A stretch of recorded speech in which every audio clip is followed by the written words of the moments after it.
to the Family Arena in St. Charles, Missouri, as we get ready to kick off this 15th season of MASL Soccer and the 11th season for your St. Louis Ambush. I'm Matthew Rocchio, joined by Ambush legend and St. Louis Soccer Hall of Famer Mark Moser, as your St. Louis Ambush take on the oldest current professional soccer team in America, the Milwaukee Wave, who start their legendary 40th season. Mark, thank you so much for joining us today. It's great to be here. It's going to be an exciting year. Absolutely, it's going to be an exciting year. And what a way to start off a year. The first ever goal in Ambush history was scored by Corey Adamson, and he is back in an Ambush jersey tonight. How about that for the fans? Yeah, I mean, he's a player that brings just a ton of energy. He's got over almost 100 games in this league, so they're going to rely on him a lot to bring a lot of energy to this team. Almost a decade ago that he brought these fans in this stadium to their feet. Let's see if he can do it again. Speaking of impact players for what will undoubtedly be a special Ambush season, we now have two SKs to root for if you're an Ambush fan, John and Will. Will, last year's leader in points with 30. John comes in this year, and we're being told taller and faster. That's one heck of a combination for an SK. Yeah, I mean, Will SK has meant so much to this team over the past few years, and if his brother can come in and perform at half that level, this team will benefit from that. And that's a huge part of this season. Is going to be three new imports, all who played for the Kansas City Comets at one point last season. James Togba, Mike De Silva, and Ali Sodal all joined the St. Louis Ambush this offseason, and they are expected to be impact players. Yeah, and they're going to need it because with the schedule setting up, playing 6 games against Kansas City, 6 against Milwaukee, you're adding close to 160 games of experience in this league with these players. A player in Togba who's one of the fastest players in the league, so they're going to be counted on to step in right away. Speed, speed, speed. It's going to be an exciting season of St. Louis Ambush Soccer as the next chapter of St. Louis Soccer is written. It was an exciting summer. Stay with us this entire season. It's going to be an exciting fall here on MASL TV on Twitch TV.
Good evening and welcome into the Family Arena in St. Charles, Missouri, as we get ready to kick off this 15th season of MASL Soccer and the 11th season for your St. Louis Ambush. I'm Matthew Rockio, joined by Ambush legend and St. Louis Soccer Hall of Famer Mark Moser, as your St. Louis Ambush take on the oldest current professional soccer team in America, the Milwaukee Wave, who start their legendary 40th season. Mark, thank you so much for joining us today. It's great to be here. It's going to be an exciting year. Absolutely, it's going to be an exciting year. And what a way to start off a year. The first ever goal in Ambush history was scored by Corey Adamson, and he is back in an Ambush jersey tonight. How about that for the fans? Yeah, I mean, he's a player that brings just a ton of energy. He's got over almost 100 games in this league, so they're going to rely on him a lot to bring a lot of energy to this team. Almost a decade ago that he brought these fans in this stadium to their feet. Let's see if he can do it again. Speaking of impact players for what will undoubtedly be a special Ambush season, we now have two SKs to root for if you're an Ambush fan, John and Will. Will, last year's leader in points with 30. John comes in this year, and we're being told taller and faster. That's one heck of a combination for an SK. Yeah, I mean, Will SK has meant so much to this team over the past few years, and if his brother can come in and perform at half that level, this team will benefit from that. And that's a huge part of this season is going to be three new imports, all who played for the Kansas City Comets at one point last season. James Togba, Mike Da Silva, and Ali Sodal all joined the St. Louis Ambush this offseason, and they are expected to be impact players. Yeah, and they're going to need it because with the schedule setting up, playing 6 games against Kansas City, 6 against Milwaukee, you're adding close to 160 games of experience in this league with these players. A player in Togba who's one of the fastest players in the league. So they're going to be counted on to step in right away. Speed, speed, speed. It's going to be an exciting season of St. Louis Ambush Soccer as the next chapter of St. Louis Soccer is written. It was an exciting summer. Stay with us this entire season. It's going to be an exciting fall here on MASL TV on Twitch TV.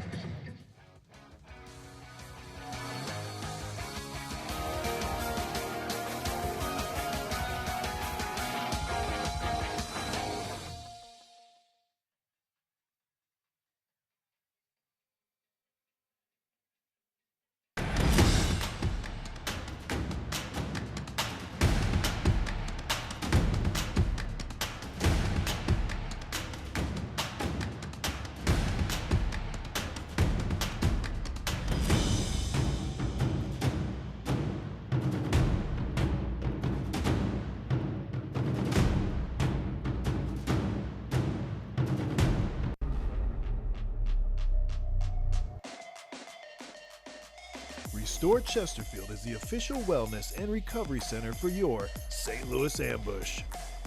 We offer cryotherapy, IV drips, hyperbaric oxygen, and so much more. Bring your ticket stub and receive one free core service. See you soon, and go Ambush!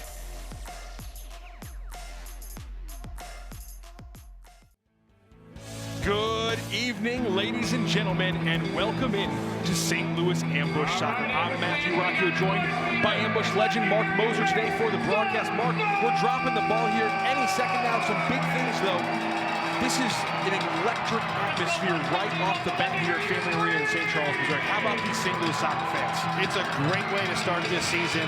Nice crowd out here tonight and to kick off this MASL season. And of course, you're watching us on MASL TV on Twitch. The Ranger Arena Soccer League is proud to welcome you to MASL Soccer on Twitch. Send us a message in the chat, and we might just read it live on air during tonight's broadcast. And heck, if you want to get here live and not just watch it on Twitch, you want to see this game live, visit Sports Illustrated Tickets for the best tickets to see the MASL action in your favorite arenas, now with no fees at checkout. And as they get ready with the game ball, Kendis is the official supplier of the MASL's game balls. The MASL is a proud partner with an American company to provide all game balls. And of course, it is former Ambush player Tony Walls, number 20 for the Wave, who's standing right there about to kick it off and start everything for that. A lot of interesting returns to Family Arena today. Obviously, Tony Walls. We talked about Corey Abramson in the pregame show, the original goal scorer for this franchise. Going to be a special night all around. It is. A lot of familiarity between a lot of these players, and they're going to get very familiar this year, playing each other 6 times. So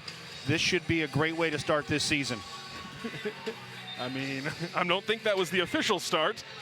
It seemed to be a little that seemed to be some odd build-up, and now William Bonahene is returning a item to a fan. William Bonahene in goal. Paulo, of course, the svelte The always classically good-looking Paolo in goal. Of course, also extremely talented between the pipes. And we are underway. The 2023-2024 MASL season has officially begun. St. Louis Ambush taking on the Milwaukee Wave. We're going to start it off right off the bat here. The Wave are going to settle it. Ian Bennett, one of the most dangerous players in the league, slows it down, drops off into the back, and a little keep away right here to start with the Wave. They're going to keep it here. Ambush steps in and breaks it up, though. Good break up there, and that was Will Niamse, always active. Niamse, Eske, we're going to have to mention that it's Will Eske, as there's a John Eske now on the roster.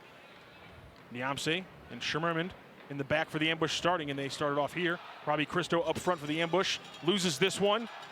Good steal there for the Wave, and there's Bennett. Can't pick that one up. That was a great steal there right off the bat by Mario Alvarez. Always has great games against the Ambush. It's important here, just the beginning of this game, get a good touch, get comfortable, and let this game get into you. Robbie Christo, nifty little back pass there, but he turns that one over again to Alvarez. Steinwasser tries to turn it over, no go there. Ball's back into the midfield, and that is Curtis Kirby, John Eske also has that wild hair, just an incredible hair team for the Ambush right now. Curtis Kirby with the flow as well. Robbie Christo settles it, passes it back to Sam Guernsey, one of the most important effort players on this Ambush roster. When he's in, the defense just works better. The most experienced player on this team. Marcel Barry fakes one at, slips on the carpet, and it's a turnover going the other way for the Wave, but Marcel Barry right back the other way. Turnover the other way, Ambush settle it. And it is a touch for John Eske, the first in his Ambush and MASL career. He played semi-pro for this, so this is his first professional shift in Major Arena Soccer League. Eske. Keeping him pinned in here. Yeah, that was a good play there by Eske on Breno Oliveira. Eske again settles possession, back to Niamse. Niamse keeps dragging it back. One-on-one, Niamse's going to take him on to the midfield. Niamse brings it back to the middle. He's going to drop it back off to Curtis Kirby. Kirby to the right, and it's a quick shift, and that is Mike De Silva out for his first shift as an Ambush player. This is good from the Ambush, keeping them pinned in here. Derek Huffman, one of the more dangerous players for the Wave. Always good at keeping possession there. You saw him keeping it up there against the wall. And they're going to recycle possession. They're going to get a change out here. And here comes the attack. Andrew Weidebach for the Wave, starting it off here. Passes it back to Bradley. Bradley up the right side, and it's a good steal there by John Eske. And a drop off there. Barry was too hard of a pass, though, from James Togba. Another new player here on the Ambush. Togba so fast, you saw the recovery speed there. Yeah, that's really important with Togba. His recovery speed is so important. Good outside play, and it is another former Comet, Mike De Silva. Saw him a lot in this arena in a different jersey, and how about this, pressuring the play there? And De Silva really brings something different up top for this team. When you look at Robbie holding the ball up, De Silva can go at you with speed. You had to respect the effort there from Sanchez, who almost went into the crowd to stop that one from going out, but it's possession to the Ambush. Richard Schmerman's going to get the restart. Settles it back to Sam Guernsey. Guernsey back to Schmerman. Schmerman up the left side. Christo's going to pick it off the wall. He's going to a little hold-up play here. Guarded by Bradley. More hold-up play from Christo. Such a big body. Drops it back to Schmerman. That's where it's important. Once he gets that ball held up, is to get good runs from other players. And almost a turnover there from Guernsey. It's going to recycle. Paolo's right there. Ambush are going to keep possession. We're going to see a switch here. Guernsey off. Will Niamse back on. Schmerman's going to try something deep to Robbie Christo. Christo matching up against him. Bradley, good turnage there. And it's between Bonahenny's legs. Almost a goal there from Robbie Christo. That would have been an incredible early goal for Christo. Yeah, I mean, that's a great holding that ball and then a good turn there. Great. Love that turnage. By the way, turnage, our first. Joey Zanaboni, turn. We want to say good luck to our good friend Joey Zanaboni. I know he's already finished up one of his broadcasts in Dubai as he's calling some baseball there. Joey will be joining us for the rest of the season. Again, Matthew Rocchio and Ambush legend, St. Louis Soccer Hall of Famer Mark Moser will bring you this broadcast today. Thank you so much for Mark for jumping into this. Always great to get a legend's perspective instead of just mine. It's great. It's such a great game. I love this game, and it's a great opportunity to come out and watch these guys play. Tony Walls, former ambush player, back on for another shift. He had a long ball. It was a good try to Bennett, but unfortunately the ambush were able to turn it back around. Steinwasser trying to keep possession. Him and Bennett clogged up a little bit there, and it's going to be a turnover going the ambush's way. Curtis Kirby. Curtis Kirby with a pass out in front to JT Thomas. James Thomas, back from the injury late last season. Here we go, the ambush trying again. William Eske, the leading scorer, goal scorer, and point scorer for the ambush last year. 22 goals, 30 points. So talented, but they don't necessarily want him to be the goal scorer on this team.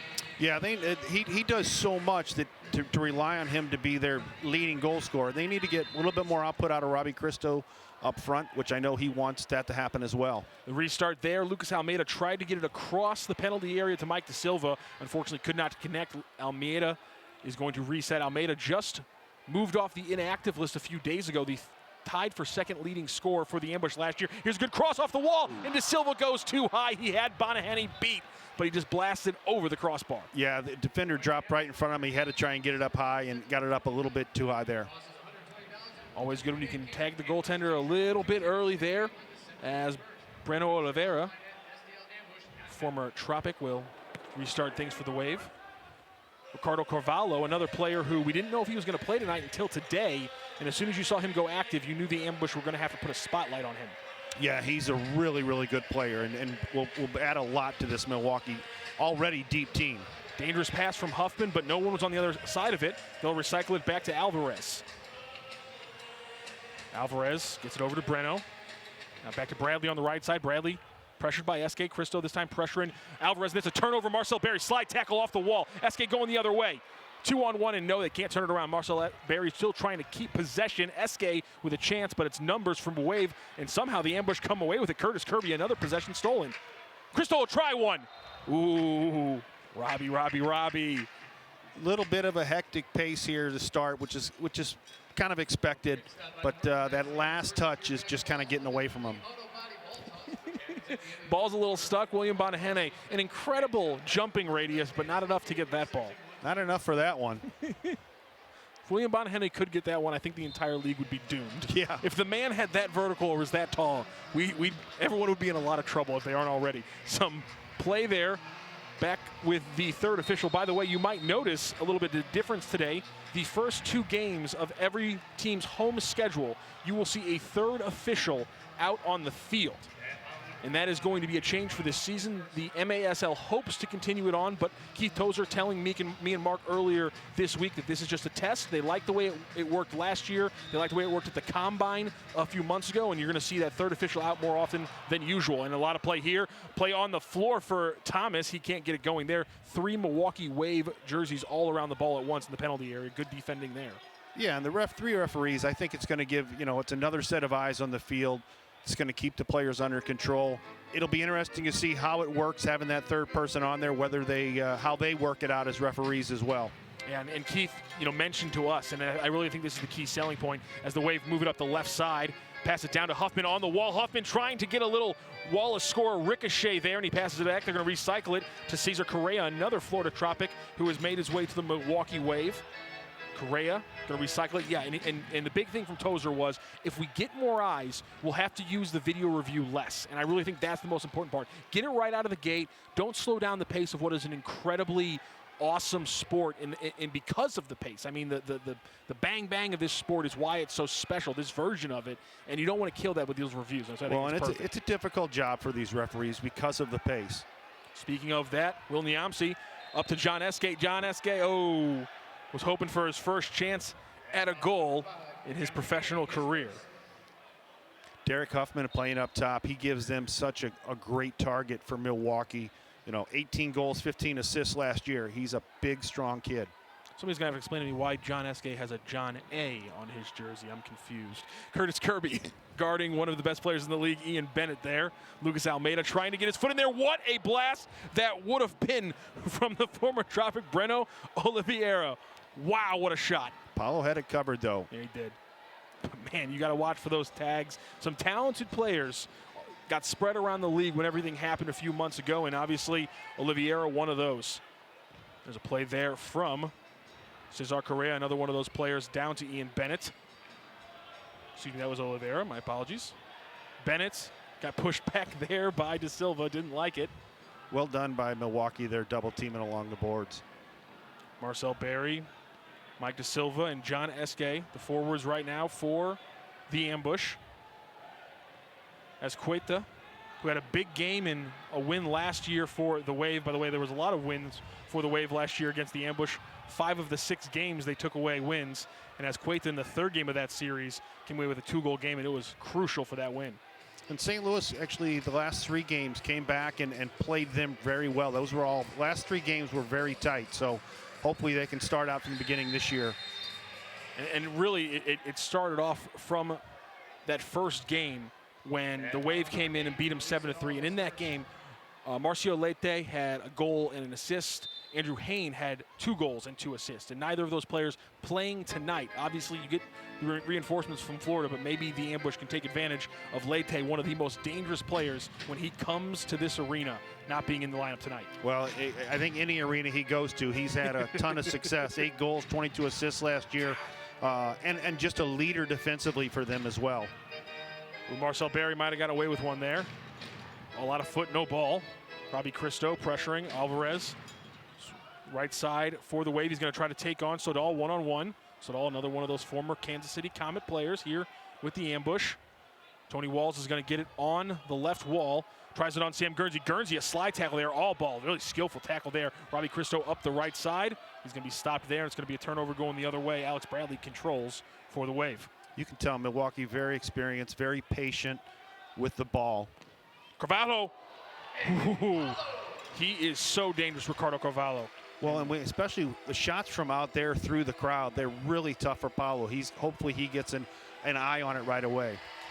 Huffman was going to try one, but it was blocked by Will Niamsi.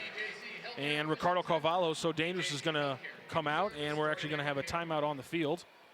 We're going to have a little break here, and that gives us a chance to tell everybody about our Twitch channel. Everyone, please check out MASL Soccer on Twitch. Again, leave some comments in the chat, and we're going to read some on the air. It's been a hectic start. I haven't got a chance, Mark, to check out the chat just yet, but I have to love this one right out of the gate. R. Hickey10 saying Paulo is the indoor soccer Berkey. Obviously, this summer, I think, just rejuvenated so much soccer love in St. Louis, and I think you're already seeing it just walking through the concourse here, Mark. I mean, just the amount of gear you see from the various soccer clubs around the St. Louis area. I love seeing that comment. I love seeing people come out here and watch the ambush. I mean, this is a great atmosphere. It's been a great day already. Well, and that's a good comparison when you're talking about Berkey, a guy who played huge this summer, and Paulo has been doing it year after year in this league. By the way, if you're new to the league, maybe that's why you came here and found this broadcast, you can check out MASLsoccer.com. That is your home for everything Major Arena Soccer League. All the latest news, leaderboards, highlights, and promos. Also, some special stuff coming up here for the ambush this season. As this season kicks off, we're going to have a week before the next game, and then we get everything going in December. They'll be playing the Strikers on December 9th, playing Dallas on December 17th, and then, of course, you love the rivalry game with Kansas City, especially after what happened this past fall. The Kansas City Comets in the ambush renew their rivalry on December 31st, and also some upcoming promos here. The red, yellow, and blue cards coming up on December 9th. That is that Strikers game against Dallas. There'll be autograph night. That's down on the field. Always one of my favorite times. You get to go up there. It's such a personal event. I love that the ambush do that. And then on December 31st, against those Comets, it'll be the New York Eve's Kids Bash and Balloon Drop. I always like to have a place to take those kids on New Year's Eve. New Year's Eve and against Kansas City, the rivalry over the years, you know it's going to be a fierce battle the entire way through. This is a great start to the season here. Scoreless, 4:59 left to play in the first. Like we said, a breakneck pace.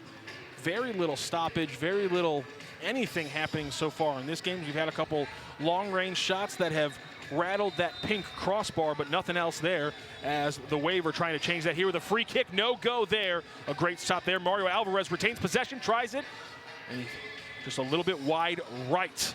And we talked about him in the pregame show. Former ambush, Corey Adamson, makes his return to the ambush officially on the field. Right now you see him, number 4, the first goal scorer in this iteration of St. Louis ambush history. Great to have an original back on the field for the ambush. And here's a good play. Tony Walls, former ambush player, trying to get something happening here. Sanchez, and it was off the inside of the post, but it popped out. What an amazing attack there by Sanchez, but no go, no points. I think Paulo got a toe on that. He must have, because Alex Sanchez is a dangerous player and does not miss from point blank very often like that. We'll chalk it up as a save for Paulo, and what a save it was. Sanchez is going to try again. That one right on to Paulo. He had that one easy. Ooh, lazy play there on defense, and Steinwasser almost came in with a crucial turnover. That was extremely well done by Milwaukee on that 3-on-2, just precise passing, and Paulo does get, I think, a toe on that one to just save it. It's the little things. That Steinwasser play, that changes games. That little interception, I mean, that was a dangerous one. You got to watch your passing when you're against this kind of talented team. And a dangerous tackle there from the ambush play is going to continue. Troy Morrison settles it down. They get it over to Ian Bennett on the right side. Bennett off the wall, and Richard Schmerman is going to push it out with a clearance for the ambush. Doesn't get past midfield, though, as Mike Da Silva tries to pressure it, and that one will go out of bounds at the bench, and it's going to be off the ambush. Restart here from Correa. After that break, Milwaukee's kind of come out here and start putting on a little bit more pressure, going forward. Osqueta and Bennett. Osqueta settles it back down to Grable. And it's going to go the other way. Almeida thought he had a steal on Correa, but unfortunately got him with a little bit of a shoulder there. Yeah, a little bit more body than ball, and Almeida, we'll see a restart, from Correa. Grable, Esqueta up the right side, and Schmerman's right there, but it's a bad rebound off the turnover. Ian Bennett almost capitalized. Yeah, you can't give him those open shots in that tight. Well done by Paulo. Schmerman's got to watch those clearances. Long throw from Paulo, just off the yellow line. Almeida back heels it, and it's going to be out of bounds. Kind of regroup here for the ambush. They need to settle down just a little bit. They're kind of getting caught a little bit. By the way, you need the perfect gift with Thanksgiving over and Christmas coming up. You can just check out maslsoccer.com/shop to browse our team's online stores and put some indoor soccer under your tree this winter. The green and the purple is a classic look. You saw the pregame show. I'm wearing plenty of pink. I always do with the ambush. Great color scheme. Get some of that gear for your Christmas list. Bonahene passes out of trouble there. Some pressure here from the ambush, and the Wave were able to get rid of it. Bradley avoids Eske there, and it's a long pass to Carvalho, but Curtis Kirby wrangles it, tries to put it off the wall, but Carvalho sticks with it. It's a turnover. It's going the other way. It's the Wave with a great possession here. Alex Bradley can't handle it. It's turnover going the other way. Cristo up forward. It's Curtis Kirby. Curtis Kirby all alone. Numbers now. John Eske. Eske off the wall, and he's going to lose possession here. The Wave are going to bring it back under their control. Oliveira is going to settle it down, pressured by 3 ambush players, and it gives a long ball to Troy Morrison. Morrison up the left side. Morrison guarded by Guernsey. Morrison tries it off Guernsey into the crowd. Well done by Milwaukee there, pinned in, down deep in their end to get that release. Restart here from the Wave. And was it a very delayed fake from Alvarez as Carvalho now will step up for the free kick. Left-footed, and it's a worm burner that ends up on Hoffman's foot, but he can't do anything with it. And then Mario Alvarez, keeps on hunting for that shot. He put another one right on the edge there, and Huffman not happy. The now 3 officials on the field will convene here, and we're going to get a free kick for the Wave and Mario Alvarez. He's been dangerous from distance already.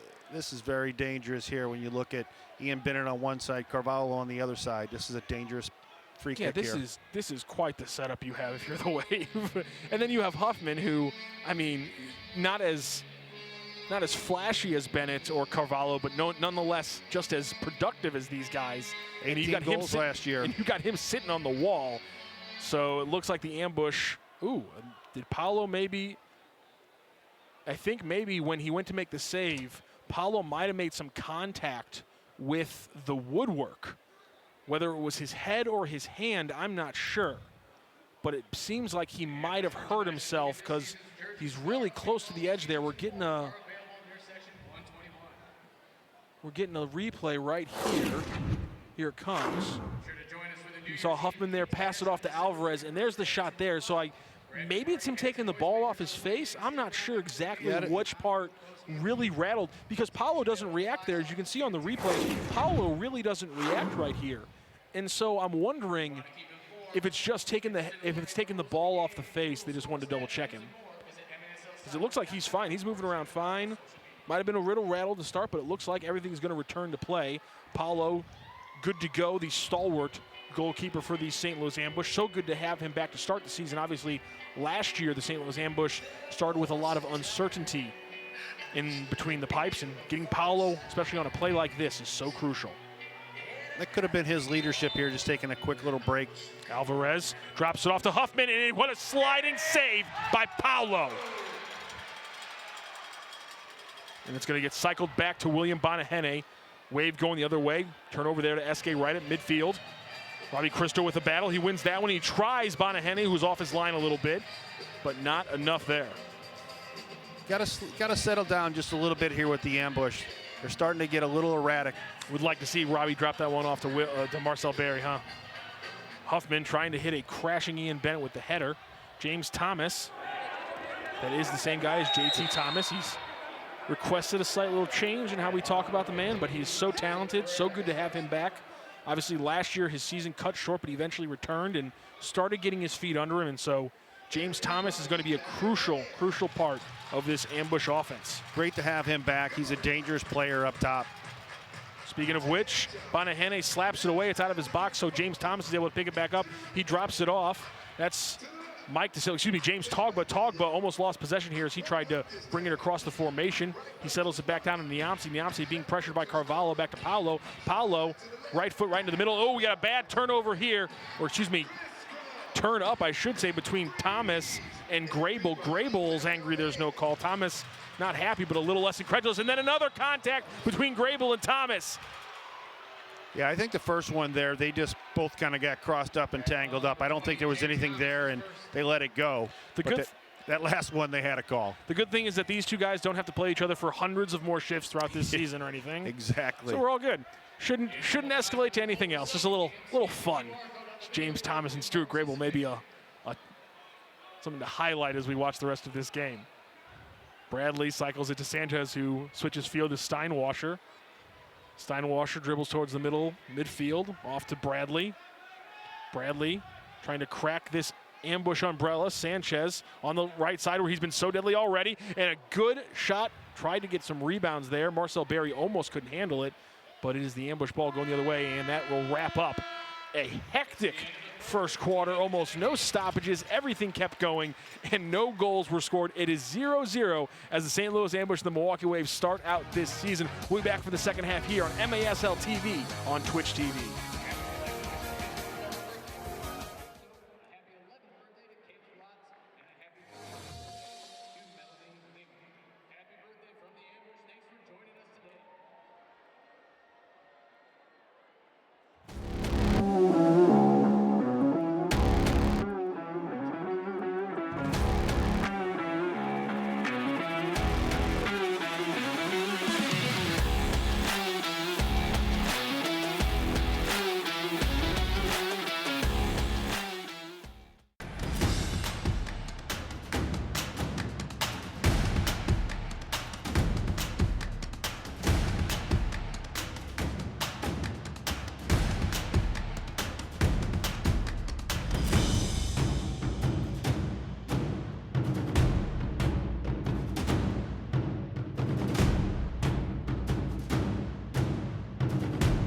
In many ways, this is my canvas. I groom mainly, I get my upper body, like I have shoulder hair, little bushy mountains. I want something that knows what it's doing, can actually get to my back and my shoulder. This is nice. This is good.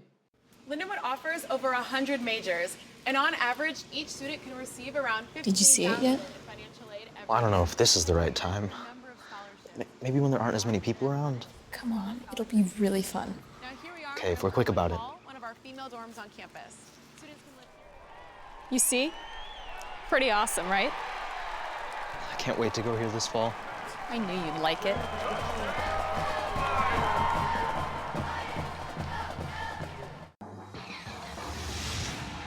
The Post Sports Bar and Grill. Use promo code AMBUSH online for a buy one, get one free cheesesteak. The Post Sports Bar and Grill. Stay posted.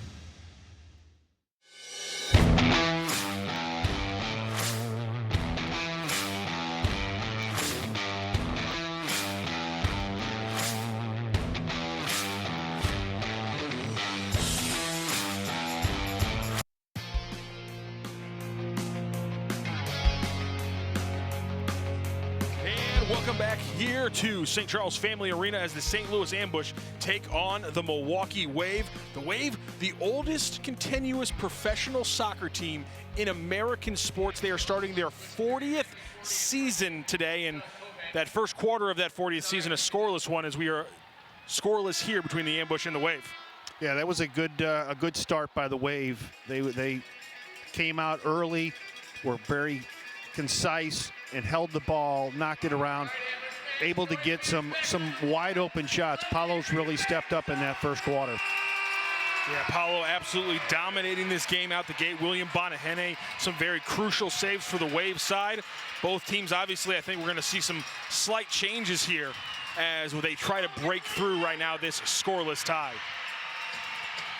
This will be a good time here. Second quarter, Ambush has now got their legs into it. Let's see if they can go forward here. Troy Morrison pressuring Will Niamsi, and then he gets a little hold, and we're going to get a call there. Big thanks to our officials today, Shane Butler, Joe Mocht, and Matt Rodman. Shane Butler making the call there for the Ambush, as Christo gets cut down by Troy Morrison. Morrison, number 40 for the Wave. That is back-to-back calls on him. Good job holding that up there, and just got caught right there as he rolled it away. I really do love Robbie Christo's hold-up play. It's in this league, you don't think of hold-up play as being so crucial, but when you're working with that small of a space, getting extra runners is so important. So giving time where you guys can catch up, it's so crucial. Well, and that's where it's important, is the runners are what really makes that. Schmerman will blast this free kick for the Ambush. Me and Joey had a theory last year, Mark, that for some reason, the air was almost Azteca Stadium levels in the Family Arena, and that was the only way we could explain why so many Ambush kicks seems to clear the glass so consistently. So still a lot of give and go. Still a lot of light air in the St. Charles Family Arena. And James Thomas off the rebound, and oh my gosh, I think Bonahene got his leg there. What a pass there from Thomas to Almeida, but no go there. Wow, 3 really good chances for the Ambush, but no goals to show for it. Still scoreless. 14-20 left to play in this half. Those are great opportunities, and they just couldn't get it in. And William Eske, but unfortunately Ian Bennett right there, and the ball goes out of bounds. How about the manipulation by Lucas Almeida? What he's able to do, it's unbelievably impressive. Richard Schmerman blasts another free kick, this time at Ian Bennett, and it's the Wave ball. Well, he's skillful, he's smart, he puts himself in good position all the time.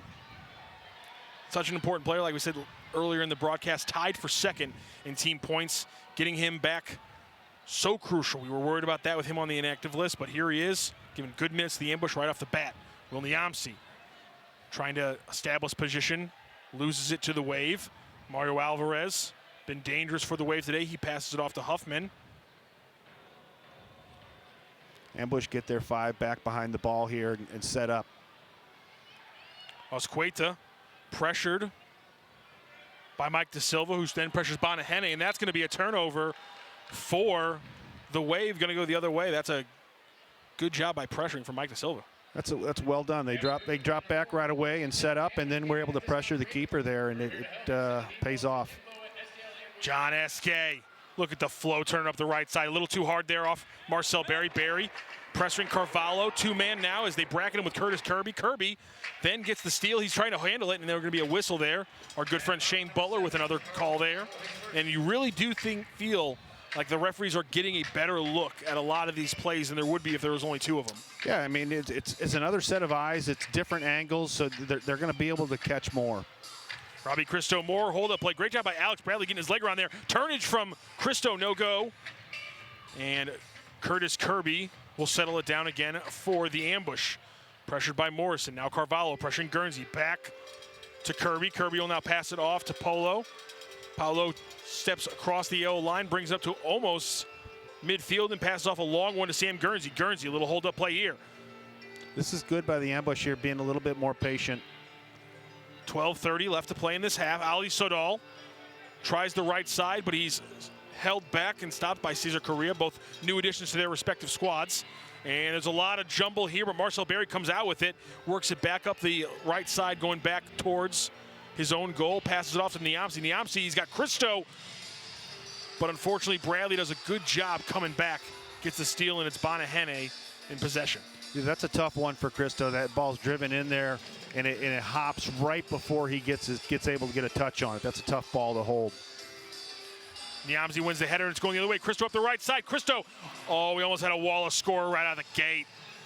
Cristo, turnage to the left side, and it's going to be recycled back to Will Niamzi. Niamzi pressured right now by Sanchez. He's going to turn his back and settle it back to Paulo. Little change in the pace here with the ambush kind of taking it to Milwaukee a little bit. And not exactly sure what the call is. Our PA man, Nate the Great. Always the Great. Unfortunately, did not hear what the call was there for the ambush, but it's going the other way for the Wave. I think it might have been a legal substitution. Sam Guernsey pressuring Sanchez. Sanchez trying to get it down to former ambush player Tony Walls on the right side of the wall. And it's going to have to be recycled. Stuart Grable out there, him and James Thomas out there at the same time again. Yeah. See if anything happens. Seems like those shifts are lining up. Corey Adamson on the field again for the ambush, but it's a turnover from William Eske trying to get it up to him on the left side. And there, Alvarez will settle it down to Grable. Grable pressured by Eske, gets over to Steinwasser. Steinwasser up the right side to Mario Alvarez. Alvarez down, and it's between Paulo's legs. Oh, that would have been a heartbreaker of a goal and an absolute steal for the Wave, but we remain scoreless. That's Togba right there on the back post to knock it out. What a play there by Togba. I can't believe that got through Paulo's legs. That's not going to happen very often. Here goes Mario Alvarez off the wall. He's trying to set up a player for a rebound. No go there, but they're going to retain possession. 10:32 left to play. Javier Steinwasser settles it, moves it over to his left side. Alvarez up to Sanchez. Sanchez, he's got Walls on the wall, but he tries it across the other side where he had Azqueta charging. And Steinwasser, ooh, that was bad luck there. James Thomas went into the wall, and it was right as the door had been opened, so it created a little bit of a corner there for Wall to get hit into. Yeah, that's a tough spot there. And their keeper, their backup keeper there could have held it a little bit, but he let it go, and JT hits the corner right there. Troy Morrison settled it for the Wave, but a quick turnover there because Eske's pressuring Eske up the right side. Eske to his right foot. Settles it off to Almeida. Almeida saved by Bonahene, and it's going the other way for the Wave. Niamzi steps in. He's going to be pressured by Troy Harrison and Breno Oliveira. Niamzi gets away from it, though. Eske then a little tap to Almeida. They got numbers. Drops it off there, slows it down, and Bonahene will settle that one with his feet to his hands in the penalty area, and that's the Wave going the other way. Once again, Almeida in front of the goal. Just patient, calm, putting that on goal where a lot of guys would have wound up and tried to crush it and put it over the net. Azqueta over to Bradley. Bradley gets it past the ambush defensive line. A good shot there. Again high, and then a good second chance from Bennett. Nothing doing. Gets it up. This is John Eske. John Eske against Alex Bradley. Eske back to his left foot. Eske's got the outside. He gets it past Bonahene, but not past the wall. The angle there, unkind to John Eske. Well done by Bonahene. He really cut off that angle and gave him nothing to shoot at. Robbie Cristo back on the field for the ambush. Alex Bradley slowly walking it up for the Wave. He passes this one off to Azqueta. You can see down by the other end of the field, Huffman right now is unguarded very loosely by Sam Guernsey, and they tried to get it to him, and it was a sliding tackle from Richard Schmerman. Ball went flying into the stands, and that means we're going to get a free kick for the Wave at the top of the arch. That's a good matchup there. Huffman and Schmerman, both two strong players. One holds it up well, one defends well. Alvarez again from the spot, and they're going to get a timeout here on the Milwaukee side. They're going to talk this one over. Much better in the beginning of the second quarter here by the ambush, that's for sure. We had a lot of conversation going on in the chat, by the way. You guys on the chat are absolutely killing it. Everyone really involved. And one of the little conversations going right now, NFL DC 65 says, will this go into overtime? The Raptor 3535 says, no, this will open up. Mark Moser, do you agree with the Raptor? Will we see play open up? Will we see a lot of goals be scored here, maybe in the second half? I think once somebody breaks the ice, I think we will see some goals. Both these teams are very dangerous up top. And especially when you think about the ambush, we heard a lot of talk about speed. They were playing fast last year. We heard about that a lot last year, but we really heard, Locker tell us that's the key this year. They got to keep getting faster. He thinks they've done that with this roster. Have you seen a faster team from the ambush? And has it just been something where the connecting pieces in the first game of the season, as it usually is, just aren't, meshing as well as you want? Yeah, I think it's still. I think there's still, there's some new pieces here, so it's going to take a little time to connect those pieces. But what they have done is they've gotten behind the ball. They've played good defensively. And when they've been able to counter in the second quarter here, they have been able to counter and create some great opportunities. And we're going to get back underway here. 8:57 left to play here in the second quarter. 0-0, no score here, but that could change as the Milwaukee Wave are in a dangerous position here. A free kick with Mario Alvarez, who has already tested Paulo a few times today from distance. And just like in a previous free kick, the dangerous Ricardo Carvalho, Ian Bennett on the left, and Huffman crashing in from the left as well into the box. And this is going to be Ricardo Carvalho. Then Ian Bennett, a great sliding block there from Richard Schmerman. You saw him jump up. He was happy. Well done to block that. Bennett stepped in there nicely and just wanted to put it on goal. Guernsey tried to get in the way there. Huffman put it out into open space, and finally it was touched by Marcel Berry, who's trying to get a break going here for the ambush. Marcel Berry up the right side. He's looking into the middle. Marcel Berry, he's got a trailer in Robbie Cristo. He's going to go one-on-one. Marcel Berry tries it, but Bruno Oliviero is right there on the far post to blast that one away. The ambush will retain possession. Richard Schmerman. Well done to hold that up and then to get that shot far post. Yamsi tries to get it into the skinny part between Carvalho and the wall, and off Carvalho, ambush retained possession. And when you talk about going forward with speed, Marcel Berry can do it with the best of them. Yamsi, restart here. Long pass cross field to James Thomas. Thomas reset to Curtis Kirby. Curtis Kirby has had a huge impact for this ambush game so far. Been great in possession, great in defense. Really been a big jump right out of the gate for Curtis Kirby. Yeah, he's done really well defensively, being very patient and cutting off angles, and then he's been able to distribute very well out of the back. And really, we don't want to minimize it. Just a huge stop there from the ambush, not to allow a goal on that set piece. Niamsi now for the ambush, settles it over to John Eske. Eske takes on Grable one-on-one. He's got the left side now. Osqueta to beat off the glass, and James Thomas is right there off the header, and then Bonahene was pressuring them, forced him to make a decision, and Thomas unfortunately couldn't do it. Yeah, it comes off the boards there, and it's the ball's kind of dying. It's a tough one for him to receive and get the shot off quickly. And really impressive here by the ambush, considering they're missing one of their best defenders today. Christian Briggs not in the lineup for the ambush, but so far the defense, it has not had a problem, and there's the offense right there. Will Niamsi. What a goal for the St. Louis ambush.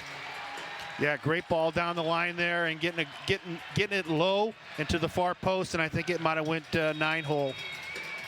That's the third time we saw a ball go through that 5-hole for the goaltender, both times with Bonahene and earlier with Paulo. It did not end up in a goal, but this time Will Niamsi up the right side. He tries it, and there it is. Whoop! 5-hole, nutmeg. Oh, the pettiest but prettiest goal in soccer, ladies and gentlemen. Will Niamsi just launched another one, a 1-0 lead for the St. Louis ambush. 7:31 left to play in the second. And it's been kind of coming here this second quarter. The ambush have really kind of opened it up a little bit and taken it to them, and pays off their shot from a tough angle. It's a tough one for the keeper because he's got to be aware of the ball off the boards, and he opened up and he slotted it right through his legs. That was just a beautiful goal by Will Niamsi, going down the right side. Bonahene, such a big body. So, I mean, when you have that angle, I mean, when Bonahene gets you on an angle and he gets to close off just a whole section of that goal, and you still decide, well, I got to try it, I got to be a little different. Maybe he's shadowing a little bit to the right. I'll try to go short, and you go 5-hole, you nutmeg the guy. I mean, you're not going to do it very often. That's going to be the only one of those he lets up this year because Bonahene is so talented. Ambush are going to have to find a couple different ways to score some more goals because one's not going to be enough, and they're not going to get another one that way. Well, as a keeper, they have to make themselves big, but at the same time, they have to be able to make sure that they can try and cover something that's going to go to the far post for a tap in, and when he does, he opens himself up, and that gets right through his legs. So will the game now open up more? 14 shots on goal by the Wave already, 7 by the Ambush, but the first goal is for your St. Louis Ambush. We'll see if, like we said, can things open up now that the first goal of this MASL season, the whole entire MASL calendar, the goal number 1 for this season is St. Louis Ambush player Will Niamsi. Congratulations to him. And there's your trivia question for the year. And a try there from Alvarez and a good sliding tackle by Sam Guernsey. And this Ambush squad is fired up, Mark. Well, let's take me into the mind of a player. You take a 1-0 lead early to start your season against one of your rivals in the Wave. I can't imagine the emotions are just flying. They are, but it's really important here, especially this next shift, because goals come in bunches a lot of times in this league. Another big sliding block there from Sam Guernsey. But here's an attempt there. Ian Bennett was inches away from tying this one up. What an attempt there from Carvalho to Bennett, excuse me. Alvarez to Bennett. Alvarez so dangerous, man. Anytime you can get Bennett crashing the net like that, it's going to be dangerous. Yeah, he's going to be around the goal, and all he needs to do is he gets just even a nick on that. That's in the back of the net. Alvarez has had a strong game so far. Wouldn't shock me if he gets an assist at some point today. Bennett off the wall, too hard for Huffman, who can't make contact. Bradley, though, will settle it. Over to Alvarez. Now they have Correa from the right side. Correa tried an absolute screamer just out left wide from Paolo. They got to get through this shift here because Milwaukee's pushing here a little bit. There are some absolute cannons attached to these Milwaukee players. My gosh.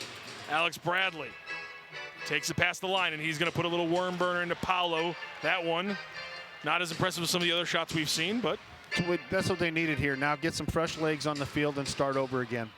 Yeah, it was a very dangerous possession there for the Wave. Going the other way for the Ambush. Paolo across midfield now. Tries a dangerous pass there, but it'll be too high and a ball going the other way for the Wave. Yeah, I think he was expecting Robbie to come to this near side, have it played right down the line, and Robbie kind of check back into the middle. Did he also expect Robbie to be 25 feet tall? Big throw from Bonahene down to Tony Walls. Walls, though, oh, takes a bad spill. Oh, that's not comfortable. He shakes everything off, brushes the shoulder off. Okay, Tony. He's a tough cookie. Okay, Tony Walls is not somebody who's going to show any bit of weakness, especially when he's playing his former club. And Cristo looked like he got held a little bit by Azqueta as he couldn't get away from him to play that. That right there could be an example of having the third ref, that little tug that if you only have the two, maybe the one doesn't see it. It's a great point. And here the Ambush, one of their few set pieces, or restarts I should say, within 40 feet of the goal as Robbie Cristo pauses, delays, and then puts it right into the hands of William Bonahene. Bonahene down the middle, and Cristo's able to get the steal. Settles it to John Esque. Again, Will Esque's little brother. Taller, but we've been told by Coach Locker, even faster than his brother, and I don't really know how that's possible. And I go back to that foul there, that's a foul that maybe doesn't get called without the third referee. Interesting, talking about a foul's not getting called here, and Robbie Cristo. Robbie Cristo might have gone a little hard in on Stuart Grable, who's taken a couple hard hits. Well, and that's dangerous because it was kind of from behind, so that can get really dangerous, and you might find yourself in the penalty box. Considering the timing, I think you could make an argument that it was a little bit retaliatory, considering that. That doesn't help either, I can tell you that. I know for a fact about that. Marcel Perry had just gotten. Defenders didn't like how physical you were, did they, Mark? No, and you have to eat it sometimes. And it's not always easy to do as you're a player up top getting beat on. Richard Schmerman tried to get it back up, but cycled back to him. Corey Adamson, first goal scorer in Ambush history, back on this roster for this season. Number 4 right there. He's got the ball. It's special to have him back in. We saw that legendary goal from 10 years ago, almost to the day, from Corey Adamson. Like to see Corey get a little bit more involved here. He's been a little quiet so far. Ali Sodal, another player, a little quiet. Want to see him get more involved. He's pressuring Mario Alvarez in the Waves side of the field, and there's a good steal there from Eske. Stepped in front of Huffman to get the steal there, but Hectic couldn't keep it going. Excuse me, Curtis Kirby, my apologies. The hair of the Eskes and the Kirbys is really throwing me off today. Alvarez settles it just past the yellow line, and we're going to have Milwaukee possession here. This could be dangerous. 3:55 to play. Milwaukee down 1-0 right now. Alvarez trying Ali Sodal one-on-one. He's going to turn back around and reset it. Cesar Correa, former Tropic, passes it off to Alex Sanchez, and then Sanchez turns it over. JT Thomas can't get anything going there. This is where Milwaukee's really good at keeping you pinned in. They're very confident and very calm on the ball. James Thomas been on the floor a lot today. He's had a lot of contact, and for a guy coming back from injury, that's got to be tough. Alvarez to Bradley. To Correa. Now Correa slices through the ambush defense with a pass there. Sanchez down to the left side, guarded by Kirby. Nobody in the middle there, and Sodal slows it down. It's going to be going the other way from the ambush. James Thomas couldn't keep it together in the midfield, and we'll see.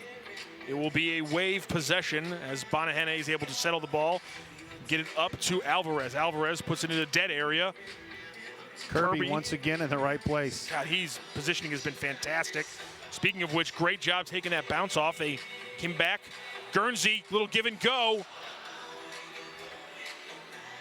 Almeida pressuring Correa. Correa trying to get rid of it. Now he's on the ground. No whistle, though. Almeida, steal here. Almeida, and he rolls right into Bonahene, and Bonahene is going to sell that a little bit, as Almeida did come in contact with Bonahene's hand, it looked like, as they were trying to both make a play for the ball. Yeah, I don't think there's anything bad there. I think he reaches in to try and just poke it at the last second, maybe catches him on the hand. Curtis Kirby, though, really has had a great first half. And I see the replay here. Great steal there from Almeida, staying with it here. He loses the ball just a little bit, and yeah, he did probably take one. Yeah, the kick at the end, trying to poke the ball past Bonahene. That's what he's trying to do. It's not malicious or anything like that, but you understand why the stoppage in play and everything like that for Bonahene, as anytime you get a rogue kick like that in from a player. And yeah, it looks like Bonahene might have taken Almeida's cleat off his hand as he was holding it a little bit there. Well, and it doesn't take much. You get a shot at the end of the finger, you jam that knuckle. Those hurt. Grable brings it up. Switches fields to Bradley. Bradley to Bennett. Bennett tries the left side to Tony Walls, off the ball, and there's a little rebound game there. Bennett was right there, but great defense by the ambush to stop it. That ball bounced up and hit Almeida in the elbow. Yeah, trying to poke it through there, comes up, smacks him in the hand. Bradley, the restart to Bennett. Bennett tries a little lofter. No go there, and it's the ambush going the other way. Mike De Silva drops it off to James Togwood. Togwood trying to use that speed up the left side, but it's going to be turnover. Steinwasser trying to go the other way. It's another turnover back to De Silva. De Silva recycles it to Guernsey, who gets it up midfield. Almeida, mistouched that one at midfield.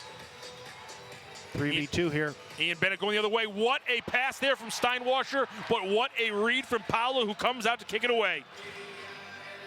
Great job by Paolo there. Just step out and clear that out.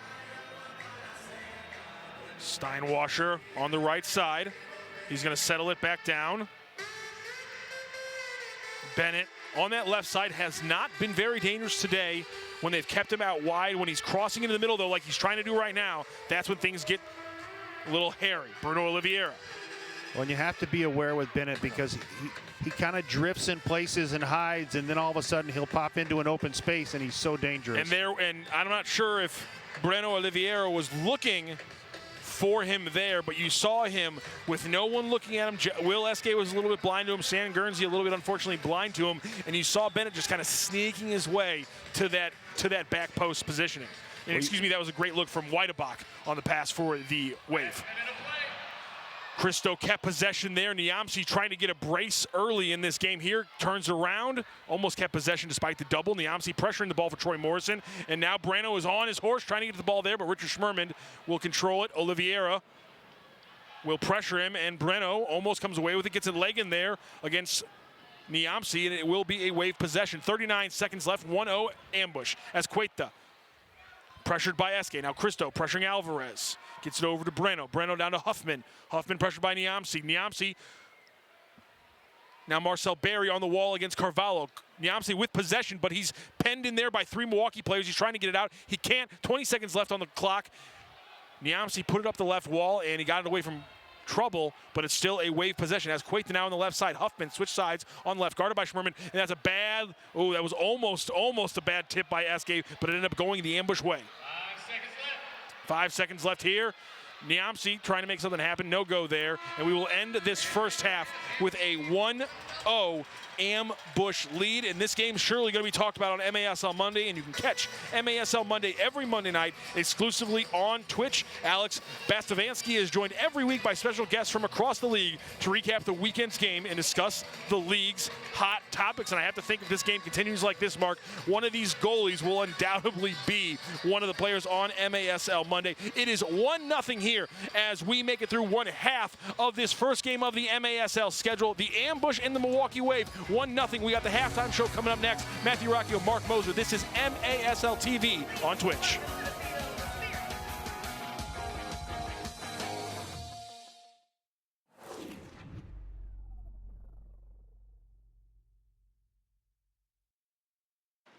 My feelings about body hair have changed a lot as I've been growing up. This happened in like 2 days when I was 12. I hate body hair.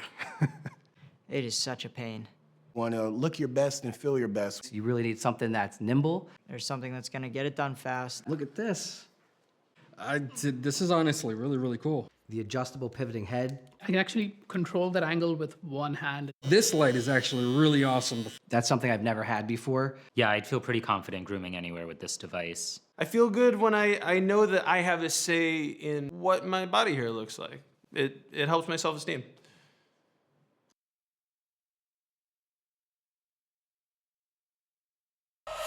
Shoot! It's gone!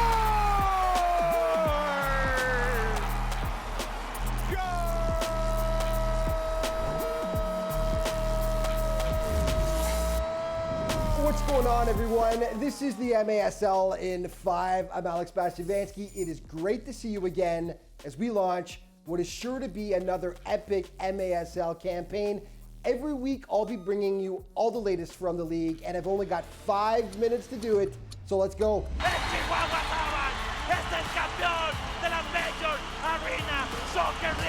That's where we left off last season with the Chihuahua Savage picking up its first Ron Newman Cup title in just its second season. The Mexican side are back and ready to defend the crown this year, but instead of being the hunters, they'll be the hunted this time around. Chihuahua coming back this year. They're the defending champs, but they lost 3 key players. Edgar Gonzalez in the midfield, Uriel Zort, and starting goalkeeper Bertrand Valdivinos. Now, can they win as many games as they did last year now that the target is firmly on their backs? We're going to have to find out. The big story this offseason was player movement, some big names changing teams. One of the headliners is Frank Taillou, who went from Empire to Utica City, the league's reigning goal-scoring champ. The 4-time MASL MVP arrived at Utica City, the defending goal scorer last year's MASL. Utica is loaded for a playoff run this year. Kansas City's defense is going to be ridiculous. They acquired 2022 MASL Defender of the Year, Chad Vandegrift, who was previously playing with the Florida Tropics, and further solidifying their back line, they also got 2021 Defender of the Year Robert Palmer from the Empire Strikers. San Diego picked up one of the league's biggest rising stars, reigning newcomer of the year Gabriel Costa from Empire. San Diego annoyed they didn't make the Ron Newman Cup finals from last year. They go out and they pick up the reigning newcomer of the year, Gabriel Costa. And if that wasn't enough, San Diego went out and picked up one of the best defenders in the MASL, Drew Ruggles. Sockers are loaded for another run at the Ron Newman Cup.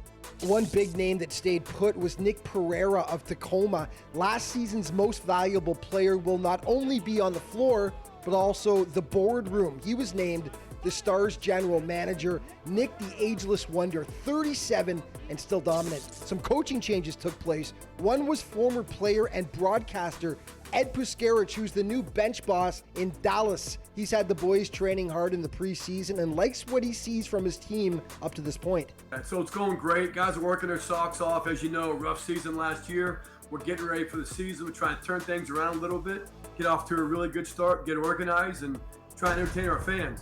Just a quick look at how the scoring race finished off last season. Nick Pereira leading the way, followed by Frank Taillou, Lucas Roque, Ian Bennett, and Hugo Puentes. And just to pump you up a bit more for this year, as if you needed it, here are some of the top plays from last season in the MASL.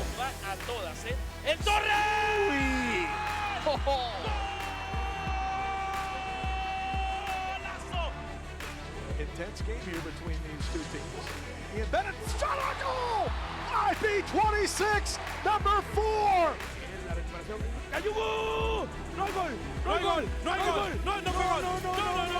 He's over. Lawal comes back in. Sosa with a drive! It's a game winner! Comets win! A little more. Luis Morales, first shot, and there is the goal in the game. Just a few seconds. To Ramon Palmer. Palmer to Leo. Oh! What a save by Danny Waltman. Save by Waltman. Forest College in Dubuque. They work it off the inboard. Shot saved, Nascimento! And that was the save of the game for Paulo right there. Lifting one out. Long shot! Oh my goodness! Que golazo! He's been consistent. Bickmore maintains. Bickmore with a shot. Oh! Bickmore. Down to Popper. He'll shoot. He'll score! He scores! Carlos Popper Hernandez. Métele zapatazo. Así pégale. No. ¿Qué pasó, señores? Mijatovic on the set piece. Gerson dangles through the middle. Still has it. That's Segura. Gerson scores!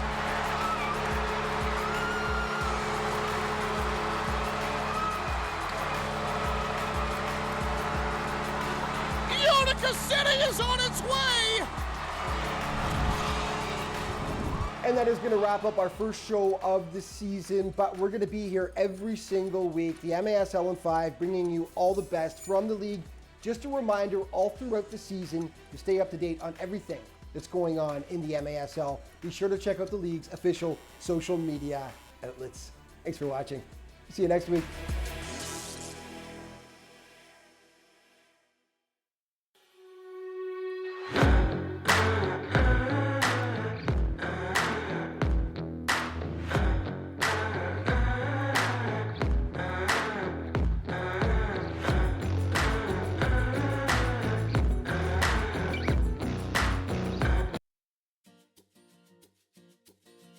Daniel's experience with Kickaroos is he loves putting on the jersey every Saturday. He comes out, enjoys being part of the team, playing around with the ball, learning the game from his coaches, and skills that can last him a lifetime. You know, this is what young kids sports should be like. It should be fun, it should be engaging, it should be positive. And my son Henry, when I tell him today is Thursday, he's like, is tomorrow soccer day? It's like, no, tomorrow's Friday, and then Saturday is soccer day. For a 4-year-old to have that sort of desire to keep doing an activity, it says a lot about the program. I feel like every coach that we've interacted with, they truly enjoy working with the kids. So at the end of the practice, I make it a mission of mine to say thank you and say, hey, how is my kid doing? And they're all like, oh, he's having so much fun and we love having him. And so it's clear that everybody involved really enjoys kids. I love soccer so much, and just being a part of the game, being able to coach kids and like being able to influence them like at such a young age in this great sport, it's really something.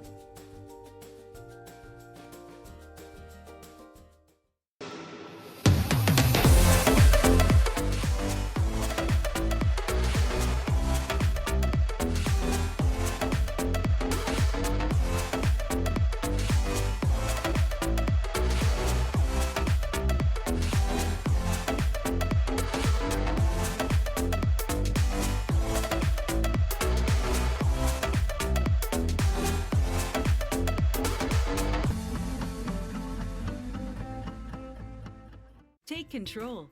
Make a healthy change. Maintain a healthy weight. Exercise regularly. Don't smoke or use smokeless tobacco. Eat a healthy diet. Limit alcohol. Protect yourself from the sun and avoid tanning beds. Protect against sexually transmitted infections. Get screening tests. For more 8 Ways tips, visit siteman.woostel.edu/take control. Some inspiration toward the middle with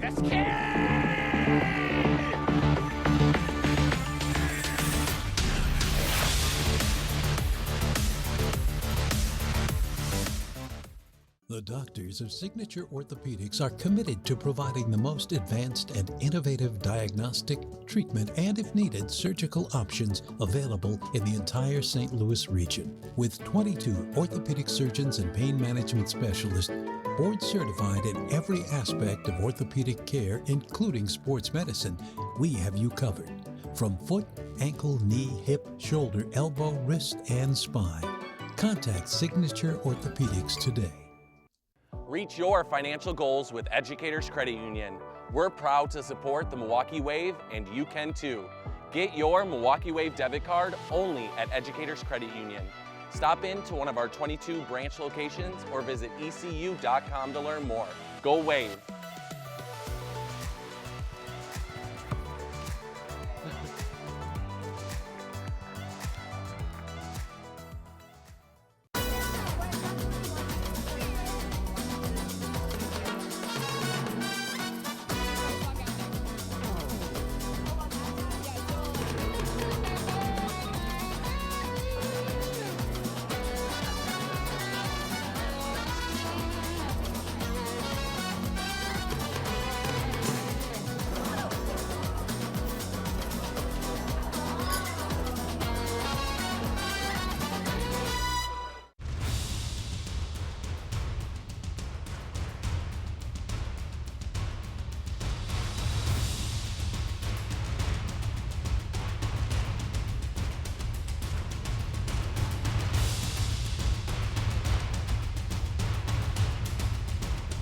We treat elite athletes exactly like we treat you. Midwest Orthopedic Specialty Hospital. I hate body hair. Reason being, I used to be a bodybuilder. You want to make sure you're nice and neat. I like this. You can get places that, normally I couldn't reach before. So yeah, this is really nice.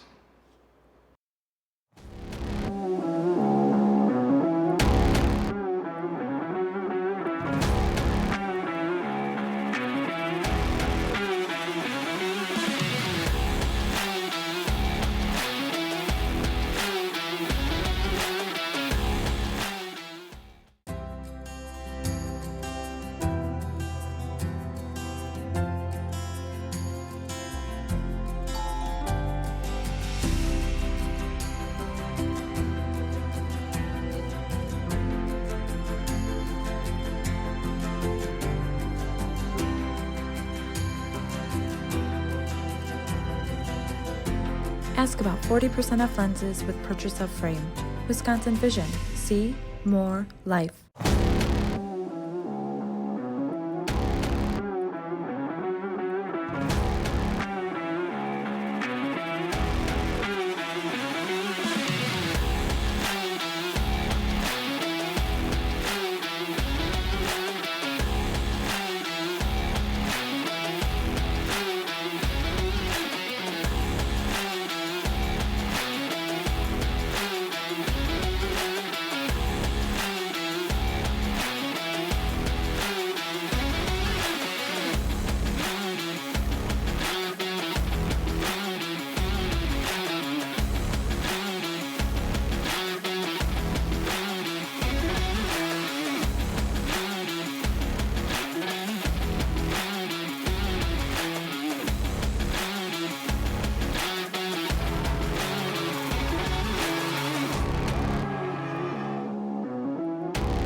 Reach your financial goals with Educators Credit Union.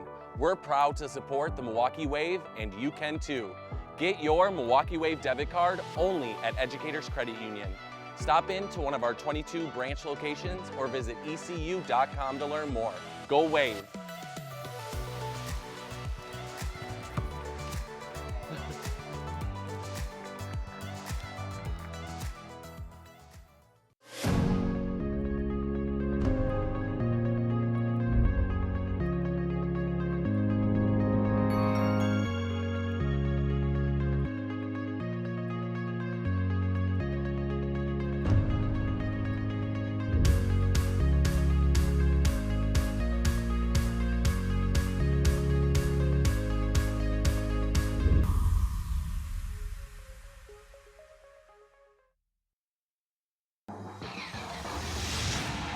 The Post Sports Bar and Grill. Use promo code AMBUSH online for a buy one, get one free cheesesteak. The Post Sports Bar and Grill. Stay posted. Lindenwood offers over 100 majors, and on average, each student can receive around $15,000 Did you see it yet? financial aid every I don't know if this is the right time. Maybe when there aren't as many people around. Come on, it'll be really fun. Now here we are. Okay, if we're quick about it. One of our female dorms on campus. Students can live here. You see? Pretty awesome, right? I can't wait to go here this fall. I knew you'd like it.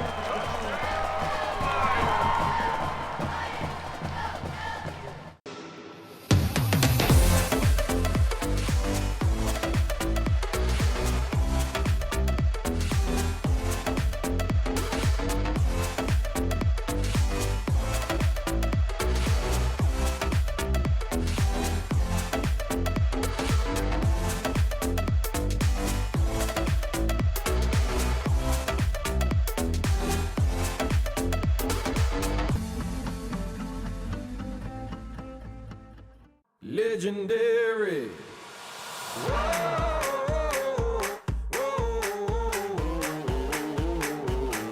Ready on my grind, ain't got no time for playing games. Money on my mind, I'm kicking ass and taking names. The heat is on, get out the kitchen if you can't handle the flames. I'm hustling, I was born to win, ain't never gonna change. I'm gonna be very legendary. Are you ready? Are you ready? Better make way, 'cause I'm coming through. Legendary.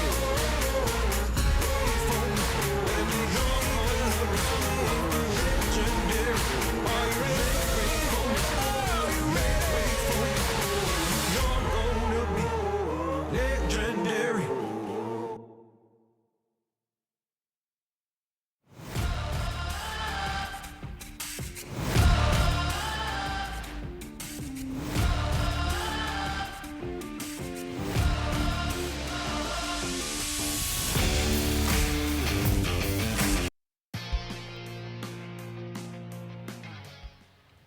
Welcome back into the Ambush versus the Milwaukee Wave here from St. Charles Family Arena. I'm Matthew Rocchio with St. Louis soccer legend and Hall of Famer Mark Moser. And it's been an interesting game here. It's a 1-0 victory, or 1-0 lead, I should say, for the St. Louis Ambush right now over the Wave.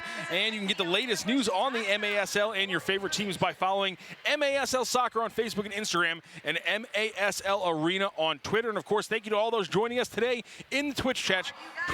Make sure you subscribe today for exclusive MASL content. You'll also get notifications about which channel your game is going to be at each night. Mark, right off the bat, we're going to look at some of these highlights. It hasn't been necessarily a goal-filled highlight game for the Ambush, but nonetheless an impressive first half of the Ambush. Yeah, I mean, I think both teams have to be happy with right now. They've both created great scoring opportunities. Ambush winds up getting the one, but I think both teams have really created opportunities. Let's take a look at some of these highlights right off the bat. You had Mario Alvarez really testing Paulo for the Ambush. Paulo got a little bit of injury there, but he's been fine for the rest of the game. Then you had Mike Da Silva in his first shift for the Ambush, really pressured the goal, almost put it in, and then another Alex Sanchez this time, dangerous from outside. John Esque early on in his first ever professional game got an attempt there. Almeida, he wanted a call there, but no call there. And then the rebound heavy for the Ambush, but unfortunately William Bonahene was everywhere. And the post was also there for a couple of those shots as well. Alex Sanchez here, a great drive here, a great opening pass, but unfortunately Sam Guernsey is there for the Wave, and it's a stop for the Ambush. There was a try there again for the Ambush. A lot of tries here, but not a lot of goals. That was, of course, until Will Niamsi stepped up and that magic right foot from the right side beat William Bonahene and brought us to our current level, 1-0 for the Ambush. Yeah, just a great finish there. As Bonahene kind of started leaning a little bit, opened his legs up, and he slotted it right through. Absolutely incredible. And you look at some of the stats that are really showing us what's going on in this first half. 18 shots on goal, but no goal for the Wave. Just 8 shots on goal for the Ambush, but they have the more important one in the back of the net. Your thoughts so far on the Ambush getting outshot by over double? Well, and I think what's going to be really important in the second half for the Ambush is limiting the amount of wide open shots. I mean, Milwaukee has had some great shots up close, wide open, and they need to really limit those and get some bodies in front of those and not depend on Paulo as much. A name we didn't expect to say throughout this broadcast before today, Mark, would have been Curtis Kirby, number 13 for the Ambush, but it has been one out of our mouths consistently during this first half. Just what's jumping out to you about a guy who really is a role player who's playing like an impact player tonight? Well, just his work rate, I mean, and he's put himself in good positions defensively. And then also, his distribution has been good so far. I mean, he's really, really worked hard on both ends of the field. And last point here, 8 block shots for the Ambush, just 2 for the Wave. How important is it? What does it mean for a goalie when his team's getting in front of the ball like that? Well, I mean, that's what you have to do. Your guys have to get in front of the ball and get those block shots to help the keeper out. All right, we are back here for the second half of MASL Soccer here on Twitch. The Milwaukee Wave traveled here to the St. Charles Family Arena to face off against the St. Louis Ambush. The Wave, their 40th season, the longest running professional soccer team in American sports, facing off against the Ambush in their 11th season. And this is, of course, the 15th season for the MASL, and we're 1 half in to this 2023-2024 season. Game number 2 on your schedule is coming up later on. The Empire Strikers visit the Chihuahua Savage in about 8 o'clock, so let's call it just under 2 hours between those two squads. But the MASL season has started, Mark, and right out of the gate, the Ambush with an early lead. Yeah, you talk about the Empire Strikers. It's going to be interesting to see Paul Wright, what he does out there. New coach, a winner, and he's going to bring a winning attitude to that Strikers club. And Tony Walls restarts this second half off the Javier Steinwasser, and a possession here for the Wave to begin this second half. SK pressures Azqueta off the board right out of the gate, and possession will go to the Ambush after the fan just almost gets the ball back in. Azqueta's done a great job coming up this right side here, being patient and getting balls up. And quick turnaround here for the Ambush. More hold-up play for Robbie Cristo. That's been helpful for the Ambush. It hasn't led to a goal, but it has been crucial in possession. He gets it back to Marcel Berry. Berry pressured by Bennett. That would be a costly turnover. He gets it back to Schmerman. Schmerman, long ball to another hold-up play from Cristo. Cristo off his chin, off his chest. Now down to his foot where he tries turnage into the wall. And the Ambush will be able to slow it down again. Robbie doing a great job holding it up. They need to get a few more runs off of him. Schmerman turned around Troy Morrison and got it to Will Niamsi. Turnover there. It was resettled by the Wave, and a great little turnaround there by Javier Steinwasser, and cycles it back to Ricardo Carvalho. Carvalho back to Alvarez. Alvarez switches field to Azqueta, weak side. No other Waves on that side of the field. Now Ricardo Carvalho moves from left to right. Here's a crasher for the Wave, no dangers there, and they're going to settle it back to William Bonahene. Bonahene, long ball here. Huffman off the wall trying to play against Niamsi. Schmerman got it to Marcel Berry, who was able to recycle the ball for the Ambush, and it'll be another deep possession for Breno Oliveira and the Wave. Huffman's been quiet so far. You need to keep an eye on him. Yeah, that's dangerous. I don't like that. Alex Bradley over to Weidebach. Weidebach turns this one over to Robbie Cristo. Cristo on his horse. He's got a man to beat. Weidebach on his back and then tries to turn it around there, but that's got to be coming back the other way. Weidebach definitely got his feet behind Christos on that one. Yeah, that's one of the ones that, you know, Robbie's not the quickest guy in the field, so for him to, he needs to maybe pull that up, wait for some help, because he's not going to blow past those two guys. Luckily, he spins out of that, gets tripped, get a free kick here. An awesome thing about this Twitch chat here that everyone can jump into is we can, if we see a question and there's a lot of chats coming in quickly, we can try to get an answer for you. Somebody asked about Skylar Funk, a new addition to the Ambush roster. He is not active for the Ambush in today's roster. As Breno Oliveira challenged by Esque, but he gets it right past him, but it's a turnover to Guernsey. Guernsey trying to turn it back around. 3-on-3 here for the Ambush. And here's Corey Adamson. Adamson off the wall, trying to set up a rebound for Esque, nothing doing. And then Hoffman will try to reset here for the Wave. Long ball. Ricardo Carvalho will see that one bounce into the camera's box, and we'll get a reset here from the official. Good job pressuring up high there and forcing them to drive a ball out like that. Long ball from the Ambush. John Esque is trying to get on the end of it, but harmless. Cesar Correa into the middle. Correa gets bumped by John Esque, and he will pull a free kick for that one there. Probably a little too much contact from Esque. Yeah, I think he got his left arm came out there and kind of gave it away, that he got him a little shot from behind there.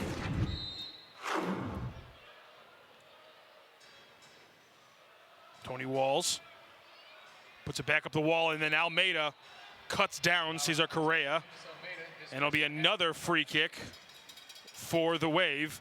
Mario Alvarez has been dangerous today. Ian Bennett back on here, always dangerous.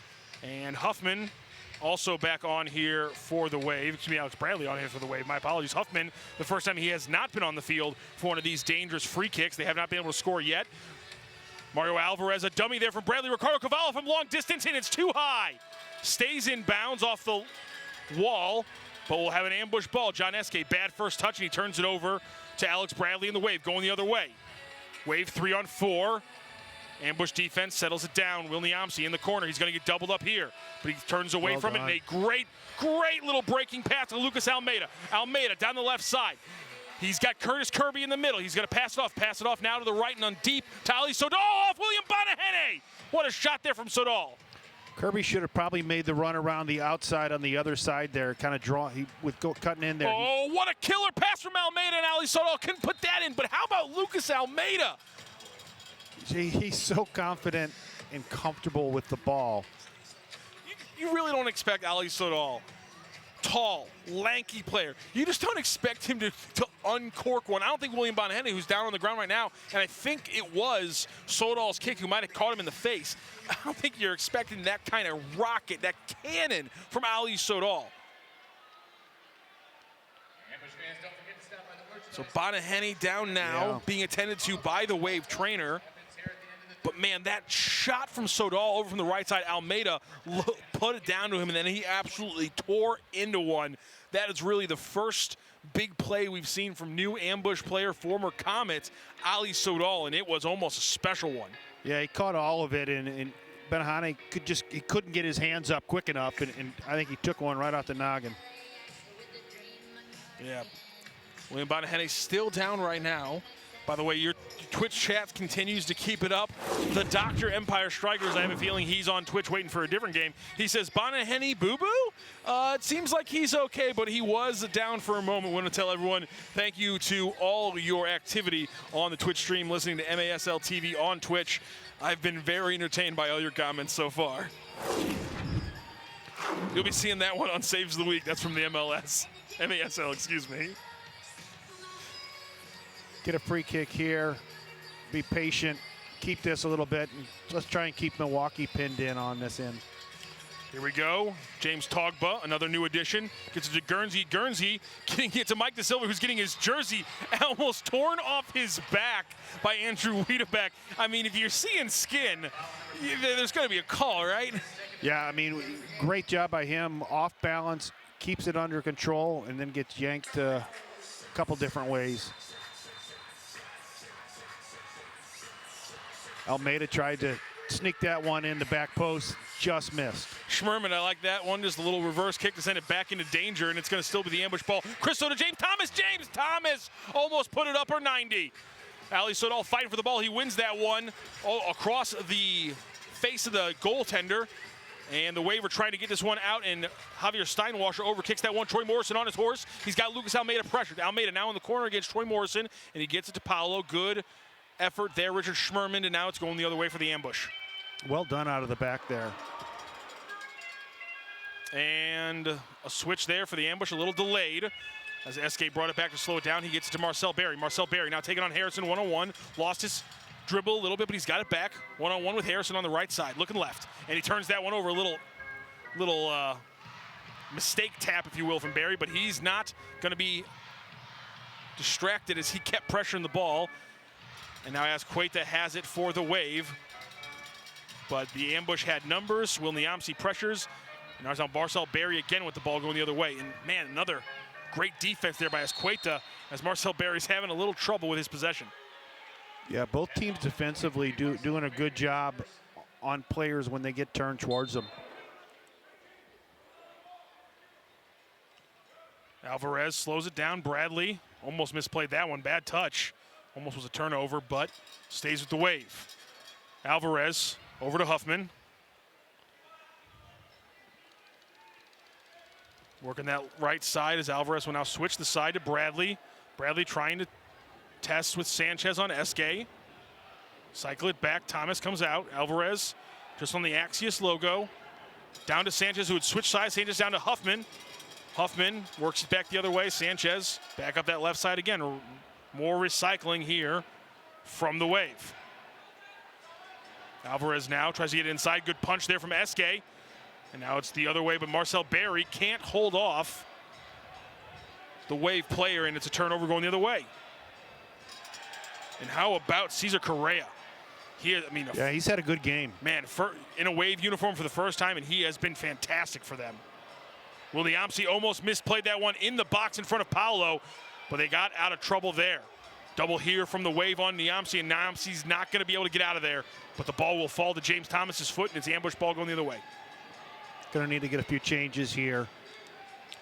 3 changes there, and there's no one called Wolf. Sanchez, easy steal there, and then Huffman's gonna put it in. That is a huge mistake for the St. Louis ambush, and Derek Huffman, the Elgin, Illinois native, has his first goal of the season, and this one is knotted up at 1 goal apiece with 8:40 left. An inexcusable mistake from the ambush. Yeah, they get caught making some changes there. Those guys were pinned in for a while, were tired. They go to make a change. Will SK gets the ball poked away from him, and Huffman just buries it. That kind of play breaks your heart, because you know there's somebody's job is supposed to be watching that play and is supposed to be telling SK if he's got somebody creeping up behind him like that. There's got to be a call. There's got to be someone who's watching that. SK's got to know where all 5 guys are when you're going to be outnumbered 5-3. It was smart for the Wave to jump it, considering it was a 3-man switch, and they had guys on this side of the ball. That's just a rough turnover and mistake there for the ambush. And now they have sacrificed their 1-goal lead. It is 1-1, 8:25 left to play. Stuart Grable down on the ground again for the Wave as he tries to get it to Tony Walls. Good hold-up play there by Walls against Togba, no call. Adamson out on Oliveira. Oliveira tries the penalty area, no go there. Mike De Silva now gets it forward to John Eske. John Eske, he's going to be challenged by Banahene, and Banahene is going to get out there easy, and that one will fall and stay in bounds. But we're going to have a stoppage. I think they're going to say that one went out of bounds over 3-line pass. Yeah, that was a tough one there. I mean, he just missed out. Then Henny comes out and drives it down and out. That could have been a dangerous collision between SK and Banahene. Good thing we didn't see that here. Christo, free kick, tries to blast it. No, just wide right, and then Corey Adamson tried to come through with the volley with the left foot, and he blasts that one out of bounds, and everyone will get a chance to calm down, change things out. In fact, we're going to get a timeout on the field. Yeah, that was on the goal from Milwaukee was great awareness on their part, realizing that St. Louis was subbing, had 3 guys run off the field for them to pressure at the right time. And so a small stoppage in earlier, by the way, the ball went down to the ambush attacking side, William Bonahene, it was right on the end of the yellow line, but it was a three-line violation. Three-line violation. He did make contact with the ball prior to the yellow line. That's where I was confused, because for a second I thought maybe he made contact with the ball after the yellow line. It was right there on the edge. So that was the... Yeah, he was right there. That was the explanation for the call. My apologies on the William Bonahene kick when he was being pressured by John Eskay earlier. But now we're on to a completely different possession as the ball goes down the right side. Richard Schmerman will slow it down for the ambush. Huffman pressuring Paolo. Javier Steinwasser pressuring Lucas Almeida. A lot of pressure here from the Wave. I really like the way they turn up their press when they feel like they have the offense on its heels. And Almeida will be called here. Yeah, that one there, they really turned it up. Got all four guys up high, causing that turnover. That's Almeida's second of the half. I believe that's his fourth of the game as well. 7:30 left in the game. 1-1 tie here between the Wave and the Ambush. This first game of our 2023-2024 MASL slate. Robbie Christo, hold-up play in the midfield now. Sells it to Richard Schmerman. Schmerman will head out for a switch. Niamsi down to Christo. Christo had the angle to turn. Lost the ball. And Bonahene will settle it. Rolls it out. Switch. Two players switch for the Wave, including Alex Sanchez, who has been dangerous. Mario Alvarez already out there with Alex Bradley, Bruno Oliveira, and Derek Huffman. This has been a dangerous five-man combo for the Wave this entire game. Here's Alvarez, not being pressured. They're letting him have it. He's going to switch field to Bradley. Bradley now being pressured a little bit more by Christo. Give me a switch in the defense. Almeida to the top and Niamsi to the bottom. Now Almeida gets caught out of position. Alvarez has a look. Now Bruno Oliveira, the back and forth. Now Huffman wide open, but nothing doing there as he had no angle, and they'll reset it back out to Bradley. They're kind of feels like they're toying with the ambush defense right now. Huffman now in the cycle. Paolo shuts it out on the board. They're very comfortable playing that way and just cycling the ball from side to side. Oh, Kirby to Eskay. It's the hair combo as Eskay now holding up. Good job. He had Bruno Oliveira on his hip, and then he took the shot there. A great play by Eskay. That was a sneaky veteran play by Eskay. That was impressive. And if he hits it anywhere else, that's in the back of the net. It just hit Bonahene right in the gut. To be able to keep a guy on your hip while there's a guy in front of you and not let either of them threaten the ball is so impressive from Eskay there. And they get it down to the left side. Tony Walls on the wall, brings it up to Weidebeck. Weidebeck has it in the corner. Paolo on the ground. One save, two saves. It's the ambush ball. How did he do it? Niamsi going the other way. Marcel Berry running. He's got Mike De Silva on the back post, but he couldn't get the ball there. Everyone's down. No calls, no whistles. It's free play. John Eskay now to Niamsi. And Eskay stopped running, and Niamsi's confused why. Yeah, that ball played up to Berry. If it could have just led him a little more, he had to hold up a little bit, and the defender was able to catch up. Grable settles it. How about that back and forth between the ambush and the Wave? Javier Steinwasser. Little move here in the middle. JT tips it, and it ends up on an ambush player foot, and that's Sam Guernsey going the other way. Guernsey trying as Cueta, tries to get back Javier Steinwasser. It's going to be hard to get past two players at one time, though, like that. Yeah, well done by Sam getting up there, drawing the foul. Now they can set up here. I don't think Milwaukee really wants to slow this down a little bit. I don't think they want to get in a drag race with St. Louis right now. Carvalho gets in front of that one, and it's off Thomas, but not in a good way for the ambush. It just kind of ricocheted off his lower body. Troy Harrison tries to get it out, but John Eskay's there on the end of it, but he pushed it too far. There's a bad first touch. Javier Steinwasser settled it. Now it's Ricardo Carvalho going the other way. 3-Wave against 2 ambush. Carvalho gets it to Steinwasser. Steinwasser to Harrison, but Harrison a little bit too forward in the play. He'll resettle it, and we have Stuart Grable now on the back end for the Wave. That could have been dangerous. Good job by the ambush. Ooh, and Robbie Christo with a tough tackle there as Cueta tried to get it up the left side for the Wave, and that was Cesar Correa, who has still not moved from the spot that he got knocked by Christo. A little bit of a mismatch there size-wise. Yeah, Christo, little rough there. The ambush playing a physical style today against the Milwaukee Wave. Andrew Wiedebeck fakes it a couple times, gets it outside to Carvalho. Carvalho now doubled up by Abramson and Guernsey. Now it's Wiedebeck back to Carvalho. Carvalho left foot too high. The ambush have done a good job with Carvalho, limiting him getting to that left foot. And we get a timeout here. And everyone check out maslsoccer.com. That is your home for everything Major Arena Soccer League. All the latest news, leaderboards, highlights, and more. Right now, if you go to maslsoccer.com, though, you only see one game in action, as this is the kickoff for the 2023-2024 season. 4 minutes left in this third quarter. It is a 1-1 tie between the Milwaukee Wave and your St. Louis Ambush. How about this game, and how about Milwaukee making it even more of a game, tying it up earlier, Mark? Yeah, I mean, like I said, it still goes back to bad substitution, guys trying to get off, and Will Eske getting his pocket picked. But kudos to Milwaukee for realizing what was happening and closing in and making that steal. And then the finish, just tucking it in the corner. Obviously, the Ambush, it's hard to really hold it against them. It was just a bad one turnover that really caused them, that really led up that one goal. They are getting outshot pretty badly, still 22-12. It was 18-8, so both teams getting 4 shots on goal. The Ambush, though, with another block shot earlier this quarter, but also, again, that goal allowed, and it really does seem like the Wave are finding their footing offensively. Yeah, I mean, they're patient, they're holding the ball, they're knocking it around, they're creating good opportunities for themselves.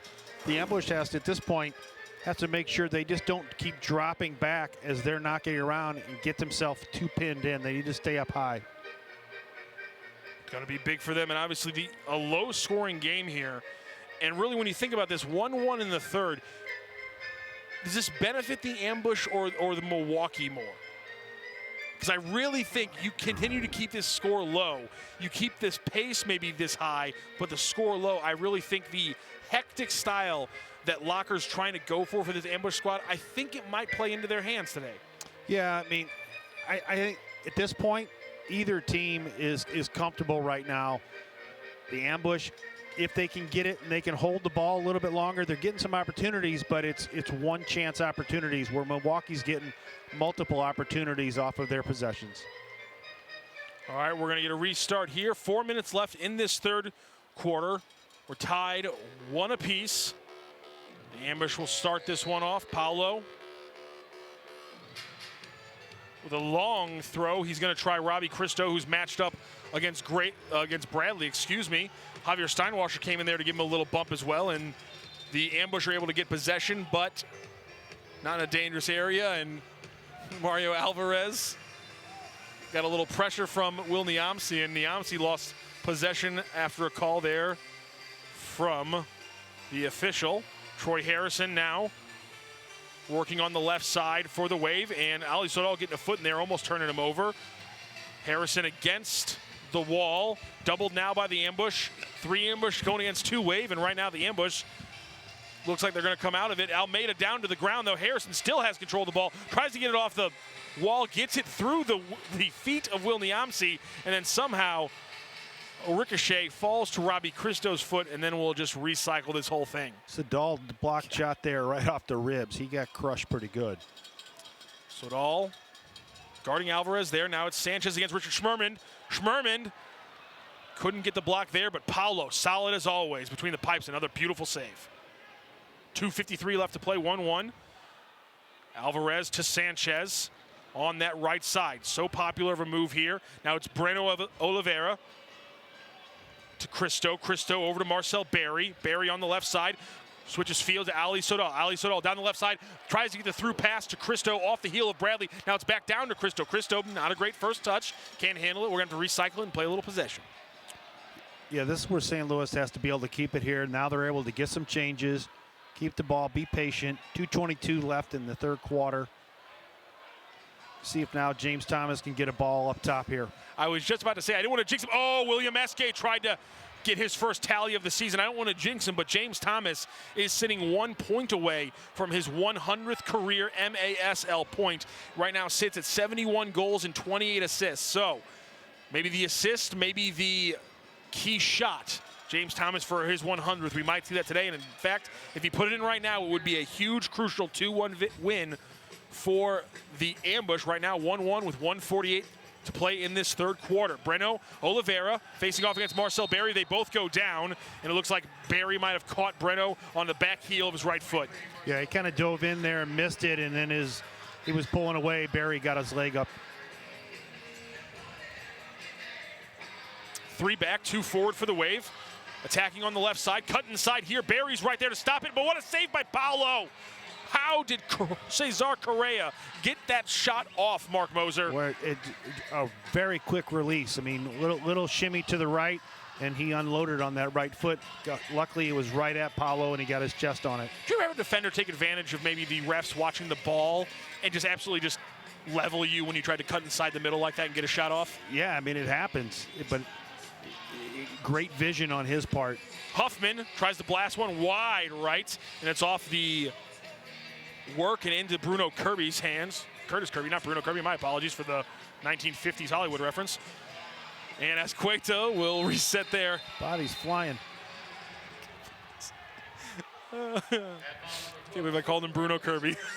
Azqueta. Can't believe I said that. Azqueta now being told to hold off there. That was Joe Mocked. Joe Mocked, our official, who wanted to settle things down here as Cueta will restart this game. 1:08 left to play in this third. Corey Adamson, the returning original Ambush, on the defense there. On Cesar Correa. Oh, tried to step in there, and Correa didn't like that. Grable gives it back to Correa. Correa on the left side. Worm burner there on the ground, but Esque's there. Excuse me. That's Kirby. Yeah, they're trying to get Correa lined up over there on that left side to take him on one-on-one. 13 and 14 with the good hair. That's Curtis Kirby and Will Esque. It might be confusing to you because it's confusing to me.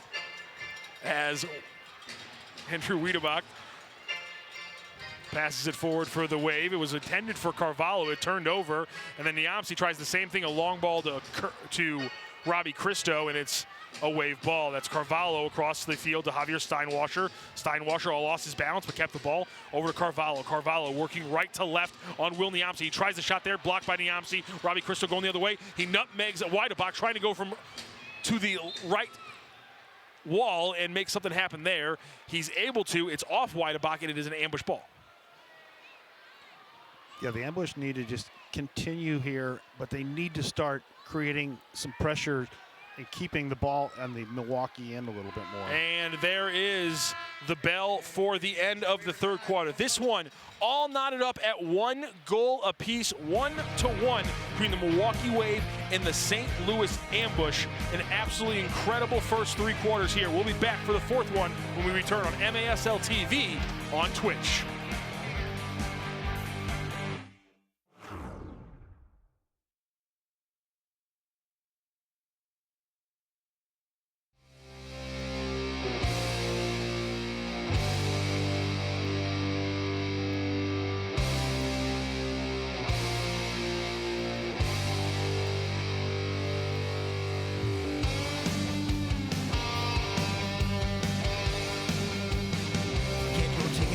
By going to STLambush.com. Come experience all the exciting action of St. Louis Ambush indoor soccer.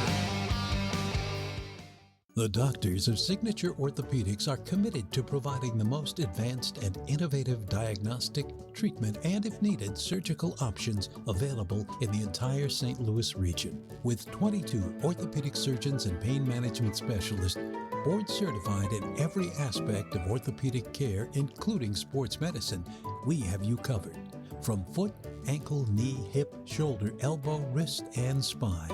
Contact Signature Orthopedics today. Lindenwood offers over 100 majors. Come on, it'll be really fun. Okay, if we're quick about it. $15,000 in financial aid. Pretty awesome, right? I can't wait to go here this fall.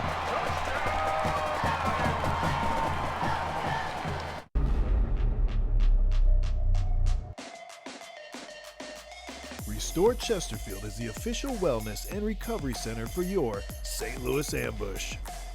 We offer cryotherapy, IV drips, hyperbaric oxygen, and so much more. Bring your ticket stub and receive 1 free course service. See you soon, and go Ambush!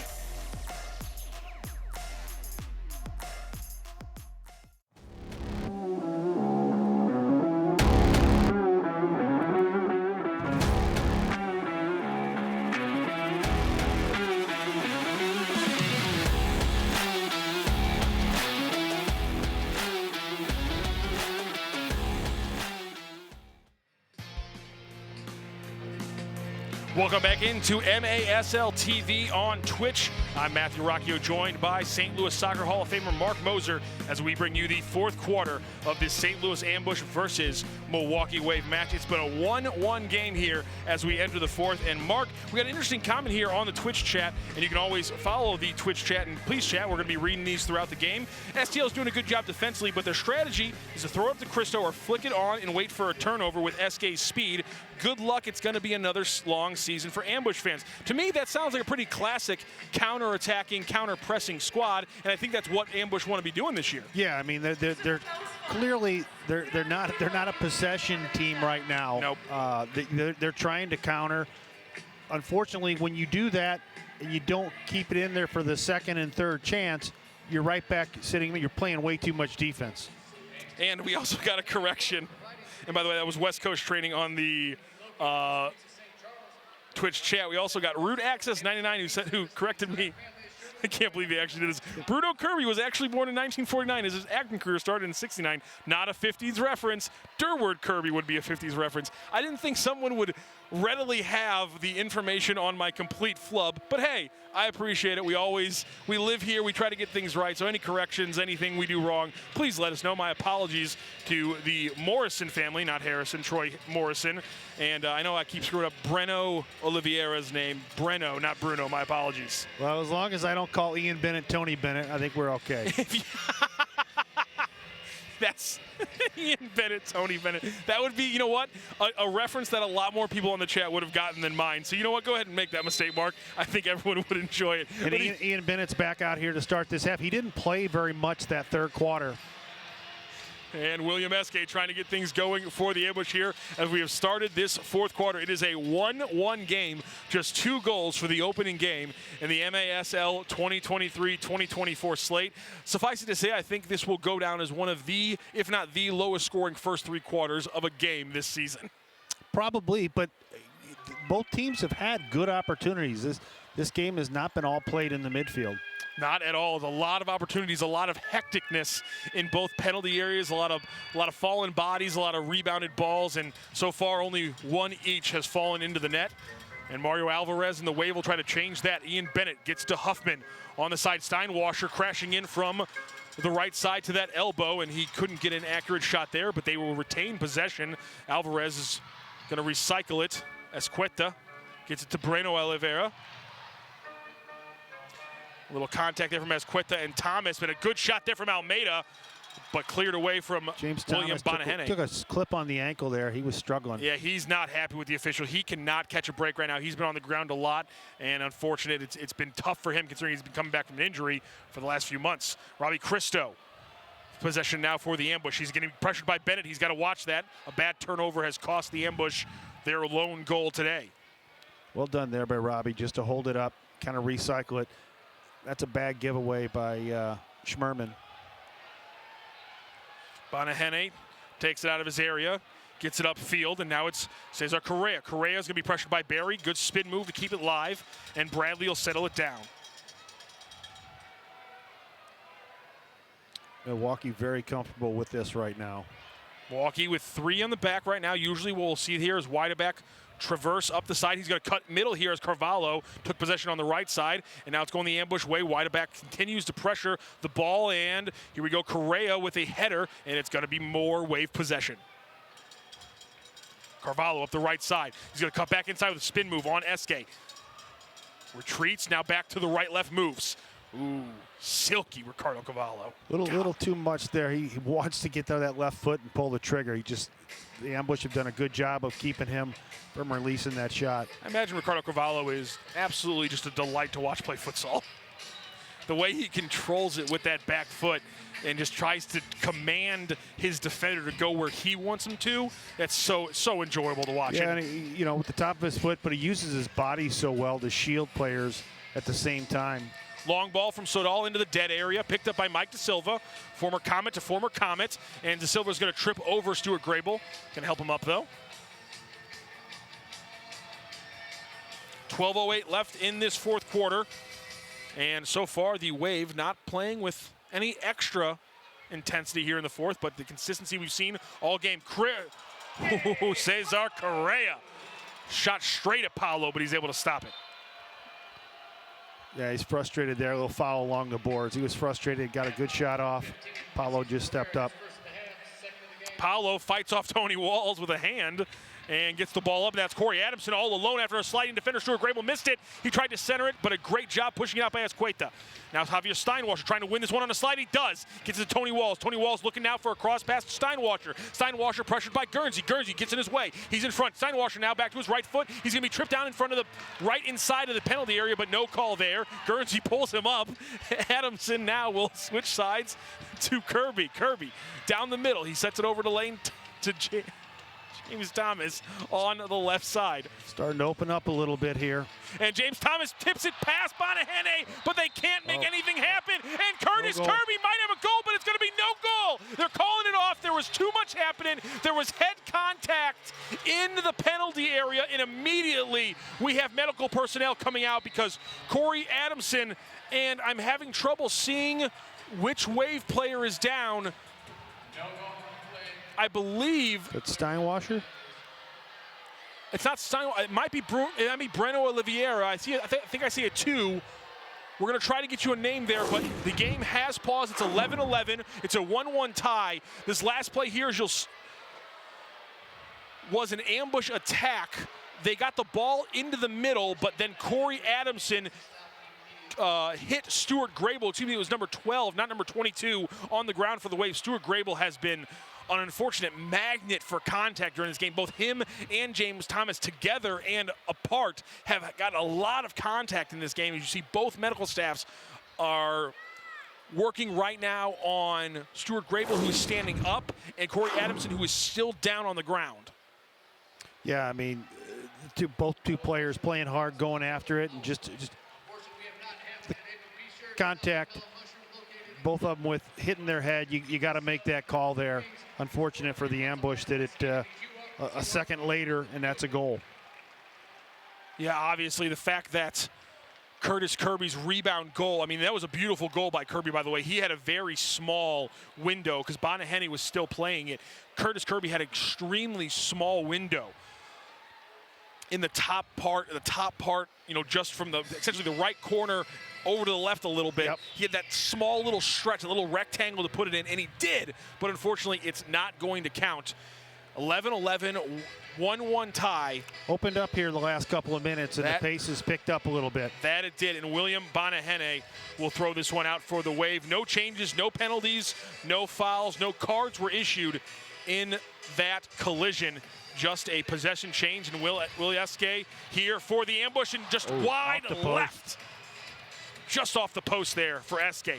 Puts it in the air for DeSilva. DeSilva trying to win possession from Wiedebach. Wiedebach up the right side to Eske. Eske now settles it to Togba. Togba to Niamsi. Little possession here from the ambush. Togba fakes a drive inside and goes back out left and then settles it back down. A key pass attempt there from Niamsi to the middle, but it was kicked away. But now the ambush are going to keep it. Good job there by Almeida to get it to Robbie Cristo. Robbie Cristo's going to try it off the wall, but too hard. Ambush will retain possession. Togba again on that left side, drops it back to Niamsi. Niamsi gets help on the right side from Paolo. They're going to get it to Paolo. Nobody on the right side for the ambush until Cristo and Niamsi started to fill there. Cristo is going to go with the hold-up play against Alvarez, far away from the goal. Eske, Togba, Almeida, Cristo, and Niamsi is your 5 for the ambush. And it's a bad bounce and a ball for the Wave going the other way. The Wave are going to switch out four of their 5 players. Tony Walls comes in, and he is already hunting the goal. Sam Guernsey needs to get an eye on him. A little better by the ambush there, holding it up and keeping the ball a little bit. Richard Schmerman gets a leg up, and there's a deflection there, and the ball will bounce into the camera pit. And we will have an ambush, an ambush ball. Marcel Berry will take it for the restart. Schmerman, the long ball, a crashing John Eske off his body. It bounces behind Bonahene, but he couldn't get a hand on it. Still, it's the ambush ball. Berry looking to pick out a pass, decides to recycle it. James Thomas now, and Marcel Berry, John Eske, the attackers for the ambush. Schmerman. And this is where the ambush players up top, they got to continue to move. You can't just stand. I imagined Coach Locker would want to get one more switch in here on the next offensive possession, because Thomas, John Eske, and Marcel Berry, you want to get one more attacker in with those two guys. Yeah. And John Eske on his horse trying to stop Bradley. Bradley up the left side, crosses it into Tony Walls. Walls tried to back heel it, but couldn't make contact. He got under, Guernsey got under him. He wanted a foul for that contact, but nothing coming. And it will remain Wave ball. They will get a free kick, but kick top of the box. I don't think that was because of the, that wasn't from the Guernsey contact. It was the contact over on the right side of the attack, just by the Compass Health and Rob Hutt's gummies ads. Huffman off the wall, too high on the header. Breno Oliveira again, and another save by Paulo. Back-to-back saves. It was too high, but how about Breno Oliveira to stay with it? You don't usually get two shots at a header in MASL. Yeah, and his eyes lit up on the second one because he had an open goal until Paulo popped up and made an unbelievable save. Tell you what, big men in basketball, goalies in soccer, the get-up ability, the second jump ability, you make that first thing, and how quickly can you get back up and make something happen? It's such a crucial, important skill that you only see until that one moment where it's noticeable. Breno Oliveira tries this one. It got behind Paulo, but he trapped it. What a save again! Breno Oliveira had 3 attempts on Paulo in the last 30 seconds, and none of them went in. 1-1, 8:17 to play. Bennett hasn't made an impact on this game just yet. Could it be here in the fourth? Eske trying to win this one back, and another foul there. Yeah, they got caught up again in the legs, and it's going to be ambush ball. Weidebach with the foul, his third of the game, and it's a quick restart. Eske going the other way, long pass to Cristo. Cristo on a tee, couldn't put it past Bonahene. That's a great ball by Will Eske all the way across the field to Cristo, wide open there to get that shot on goal. Niamsi with a spin, he's open. Oh, Bonahene with a sliding save. And we have an injury down on the field for the Wave. I believe that is Troy Morrison. Yeah, it looks like he might have landed and maybe jammed his shoulder, dislocated his shoulder a little bit.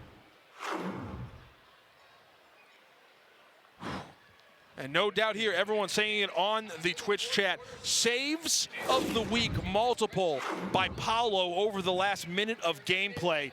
Tell you what, this would not be a 1-1 game if anybody else was in goal for either of these teams. William Bonahene has been incredible, as has Paulo. Yeah, both of them have really stepped it up and at key times made the big save. 7:45 left in the fourth quarter here. 1-1, and both goalkeepers have just played tremendous. But, I mean, this is the time in a game. No matter what, I mean, this is when the stars make games happen. And so here's the thing. If you're a Wave fan, you're thinking, well, we got Ricardo Carvalho, we got Ian Bennett, we got stars. Even if we're missing a guy like Marcel Leite who makes so many good plays, especially in this building. And if you're the ambush, you're saying, listen, we got young stars, and this is the time for them to step up. Whether it's Robbie Cristo, whether it's one of the new guys like James Togbar or Ali Sodal or Mike De Silva. There's a lot of young guys that ambush fans are hoping, ambush fans, ambush coaches are hoping step up and make that jump, because that's going to be the difference and the defining factor of this season. And right out of the gate, game number 1, you got 8 minutes to beat one of the best teams in the league. Can you do it? Yeah, and I think they can. And I mean, I think the past maybe 4 or 5 minutes here, you've really seen the ambush tighten things up, turn it up a little bit, and create more opportunities in front of the goal. What a great pass by Will Eske, driving that ball to the far post. Robbie Cristo. Robbie does a great job of staying over the top of it and at least putting it on goal. And as always, you can watch us on Twitch. Check out all the different channels on Twitch. You can find all your MASL soccer games throughout this season. And let's check out the chat here. I like this again. NHL, NFL, DC65, who threw it out and said, Paulo is for sure player of the week, week 1. And he's also said, in baseball, there's a pitcher's duel. This is a goalkeeper's duel. A great way to put it. In fact, it is a goalkeeper's duel, but the funny thing about soccer is at some point one of these goalkeepers will be the one that falters and changes this game. Who will it be? William Bonahene or Paulo? Let's see. We got 7:35 left to see. 1-1 game, and Alex Sanchez moves up the left side for the Wave. Off the wall, inside, and a good rebound there for the ambush. Could have been much worse. Tony Wall's now pressuring the ball. As Almeida gets it forward, nothing doing there. Turnover, William Bonahene takes it the other way.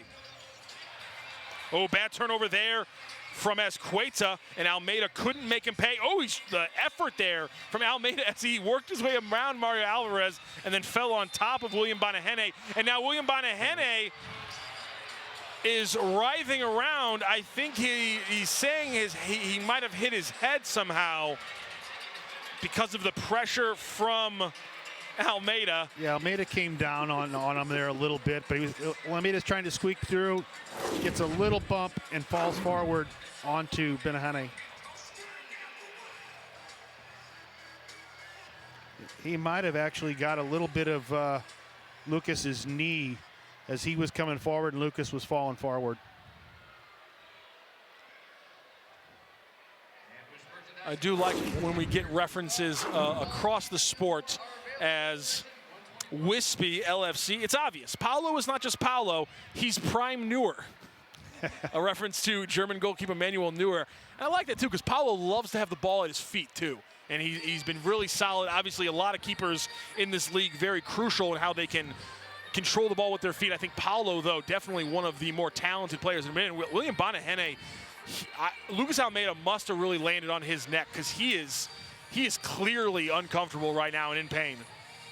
Yeah, we'll see how this next 7 minutes goes here.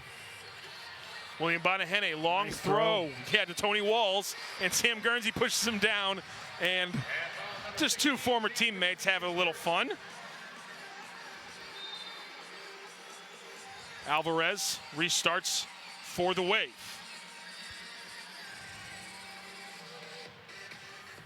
And Mark, not a lot of calls, no cards this game, as we have Correa blasting one off the wall, and SK is now going to try to clear it out, and no clearance there. Mike De Silva definitely hooked Mario Alvarez there. I'd be shocked if this one goes against Alvarez. It should not. Yeah, Mike De Silva. Yeah, he had him wrapped up.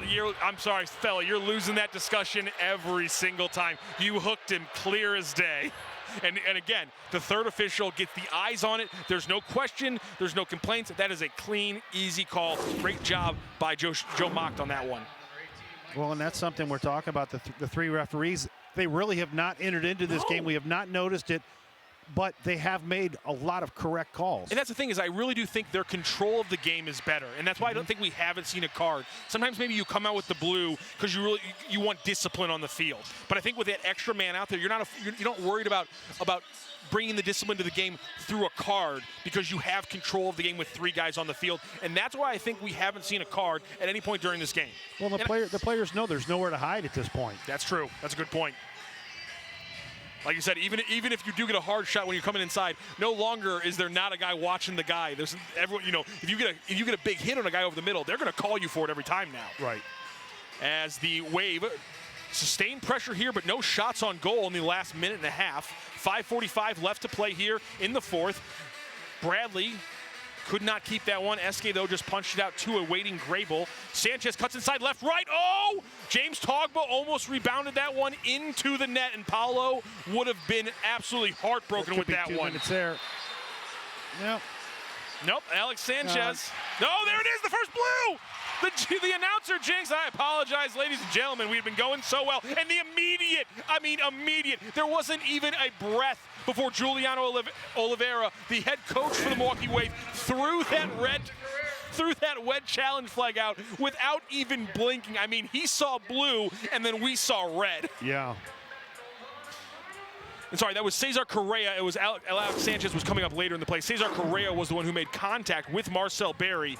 So an immediate challenge from Giuliano, maybe the best-dressed manager in the MASL, who was not happy to see me. I turned to the corner and I was like, Giuliano, I got some questions. And he rolled his eyes at me and I was like, yeah, I know, I'm not Joey, it happens. Such a great guy. He was a phenomenal player. He's so good. A true gentleman. And he's done a great job in Milwaukee with this team. My greatest compliment for Giuliano is simply, if you told me that he was also the most accomplished sommelier in the Milwaukee area, I would buy it 100%. I wouldn't even second guess it. I'd be like, yeah, that guy knows what wine to put with the steak. He looks like I mean, yeah, obviously, kind of like how if you told me Paolo was a professional tester of facial supplies, I'd be like, yeah, I have to buy that just based on the facts in front of me. We're getting a replay right now.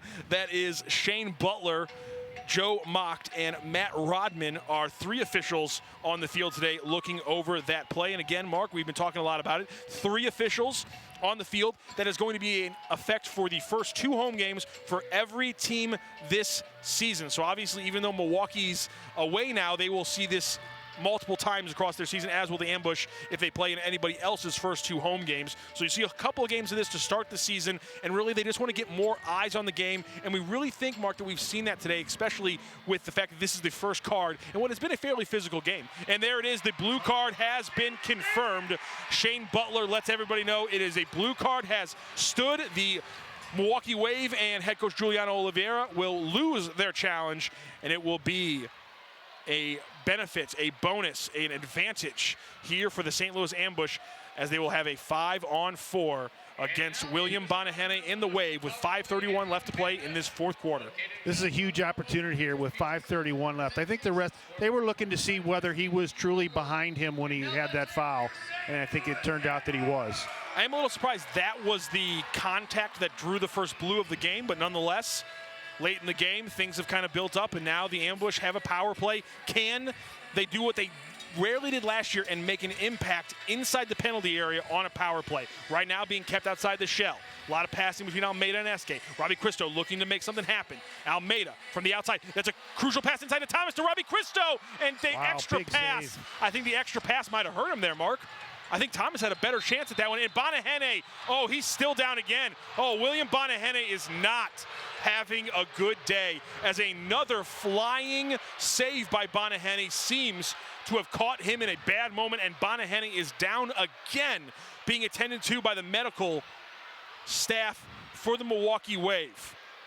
Yeah, I think he took that one right off the noggin again. As he came across, he got his arms up, but I think that one caught him right in the face.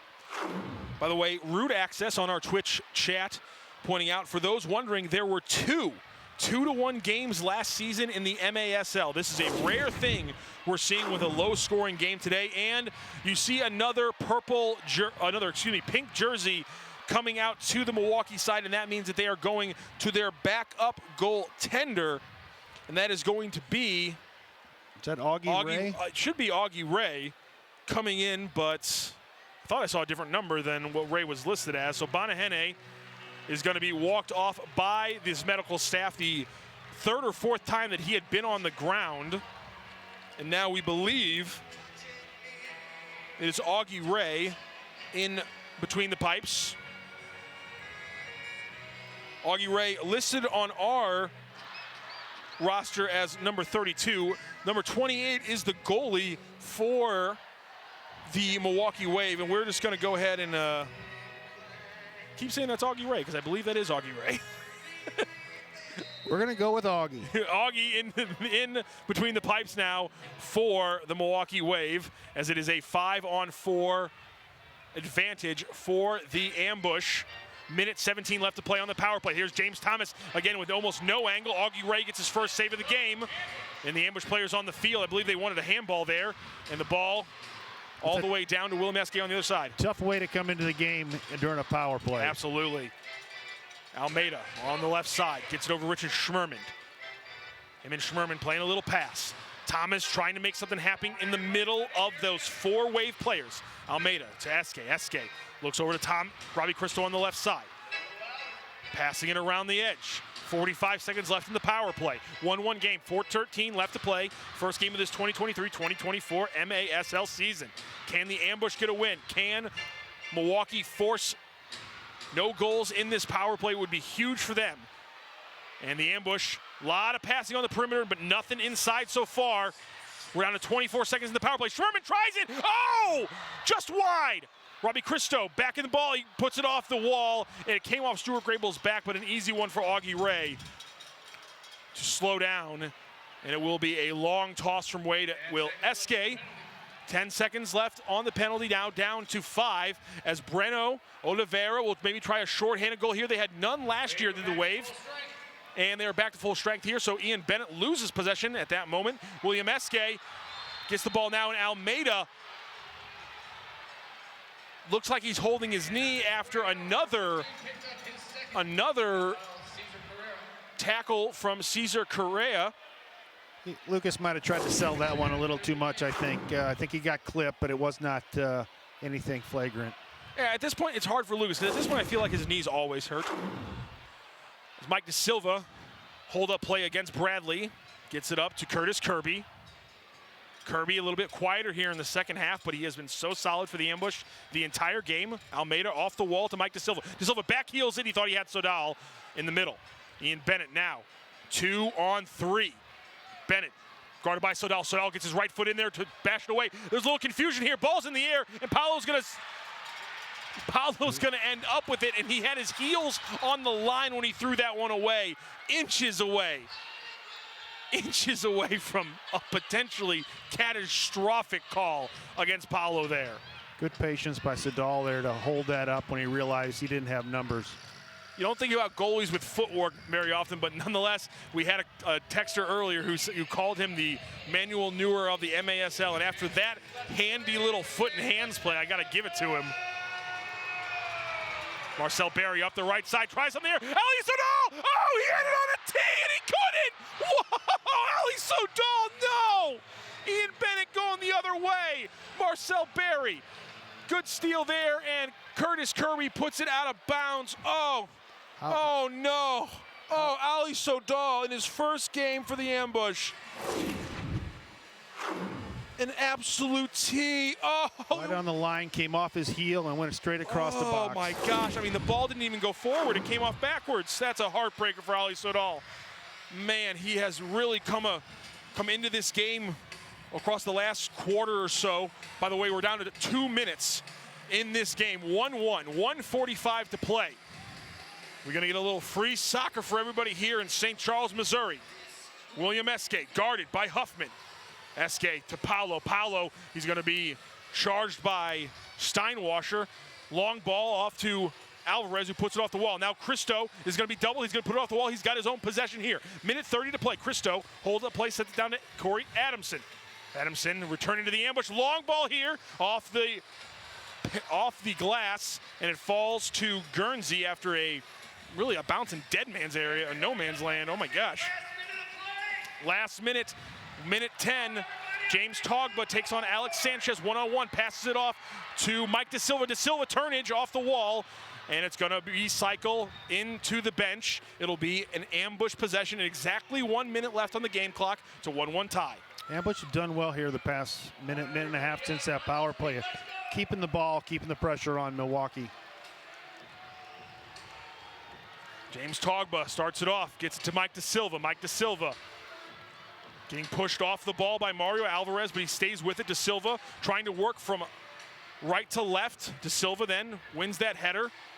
Possession still in for the Ambush. Now it's John Eske, pressured by Derek Huffman.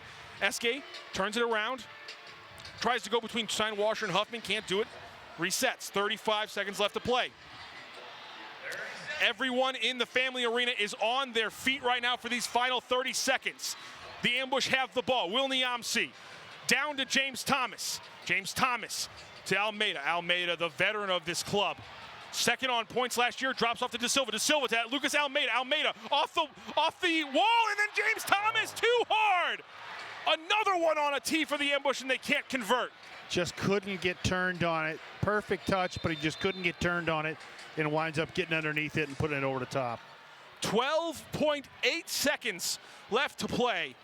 Whew. And we are going to get a stoppage. And I tell you what, Mark, I have a feeling that this game will be highly highlighted on Monday. Catch MASL Monday every Monday night exclusively on Twitch. Alec Basovansky is joined each week by special guests from across the league to recap the weekend's games and discuss the league's hot topics. And I got to think that the hot topic from this game is going to be this goaltending from William Bonahene, from Paolo, and now from Augie Ray. Yeah, the keepers have really stepped up. And both teams have played well here tonight. Ambush finishing up this half, this quarter, this fourth quarter, by keeping the ball and being relatively patient, creating some good opportunities, just not able to finish.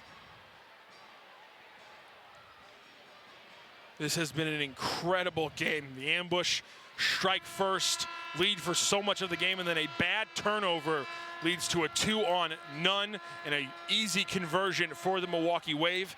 And we've been knotted up at 1 apiece since then. This has been an incredible fourth quarter. We got our first power play of the season, first blue card of the season, obviously, first injury of the season, first backup goalie appearance of the season. There's been a lot of firsts as we have opened up this MASL 2023-2024 season. We hope everyone on Twitch, we hope everyone in the stands today has enjoyed it. And I cannot think of a better game, especially if we do get overtime here in 13 seconds, a better way to kick off a soccer season for an entire league than this. Yeah, I mean, both teams have really left it all on the floor tonight, and it has been exciting.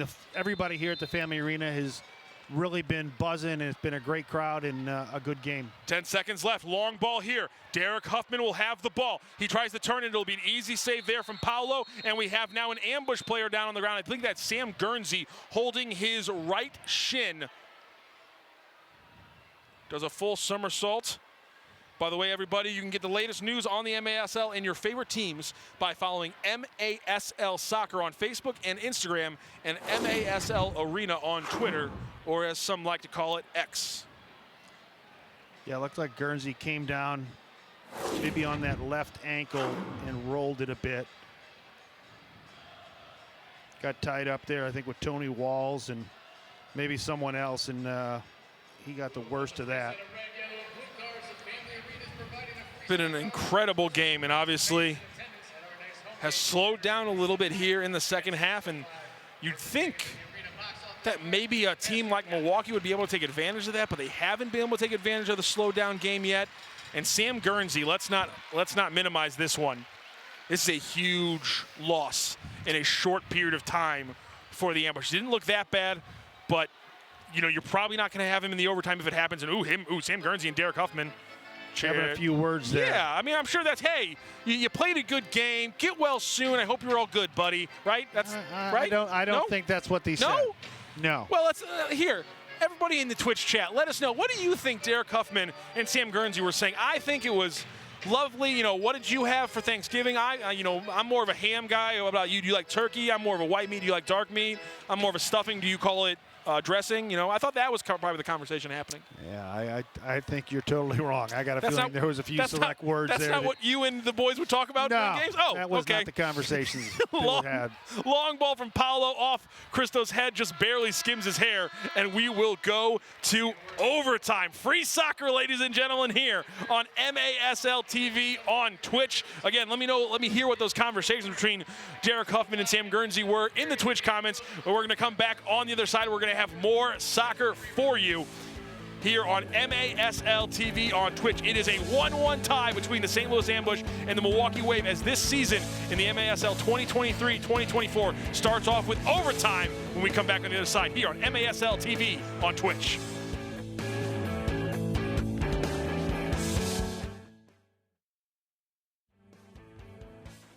My feelings about body hair have changed a lot as I've been growing up. This happened in like 2 days when I was 12. I hate body hair. It is such a pain. Want to look your best and feel your best. You really need something that's nimble. There's something that's going to get it done fast. Look at this. This is honestly really, really cool. The adjustable pivoting head. I can actually control that angle with one hand. This light is actually really awesome. That's something I've never had before. Yeah, I'd feel pretty confident grooming anywhere with this device. I feel good when I know that I have a say in what my body hair looks like. It helps my self-esteem.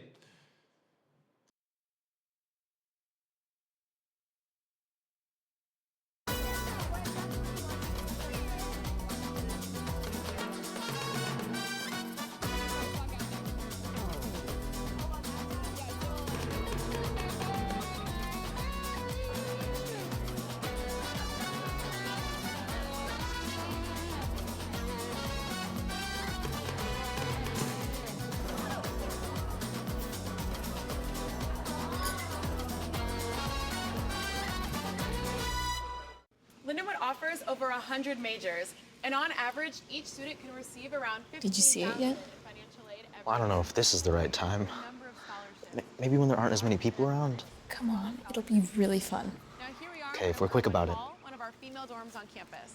Students can live here. You see? Pretty awesome, right? I can't wait to go here this fall. I knew you'd like it.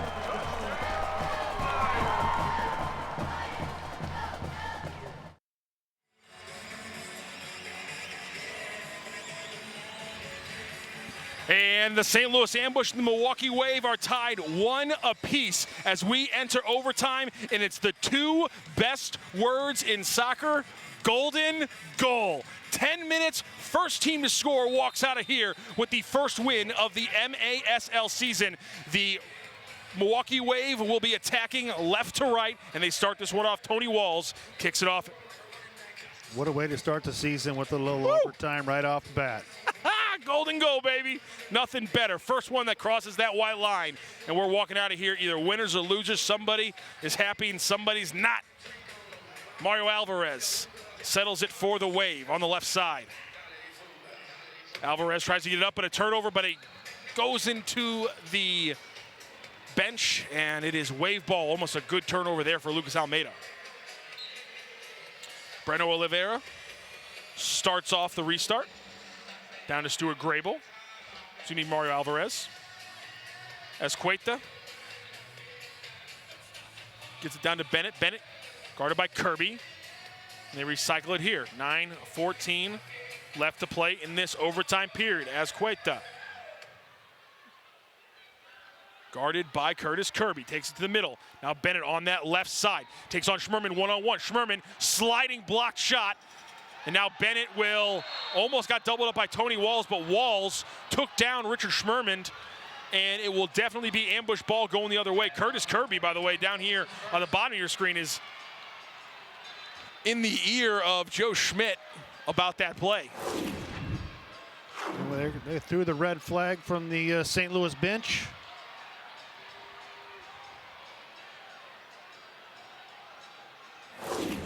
And yeah, Walls just kind of tossing Schmerman to the side in that play. Kind of an easy call there, and I believe, like you said, Locker wants to see a little blue, and so he threw the red. Yeah, I mean, yes, he fouls him there. He gives him a little shove from behind. I don't think that's a 2-minute penalty.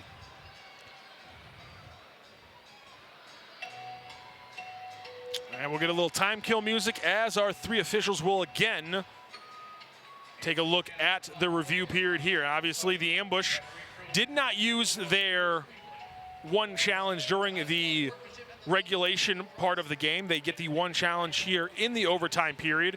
The Wave, on the other hand, did use their challenge in the first 4 quarters. They will get a second challenge here in the overtime period.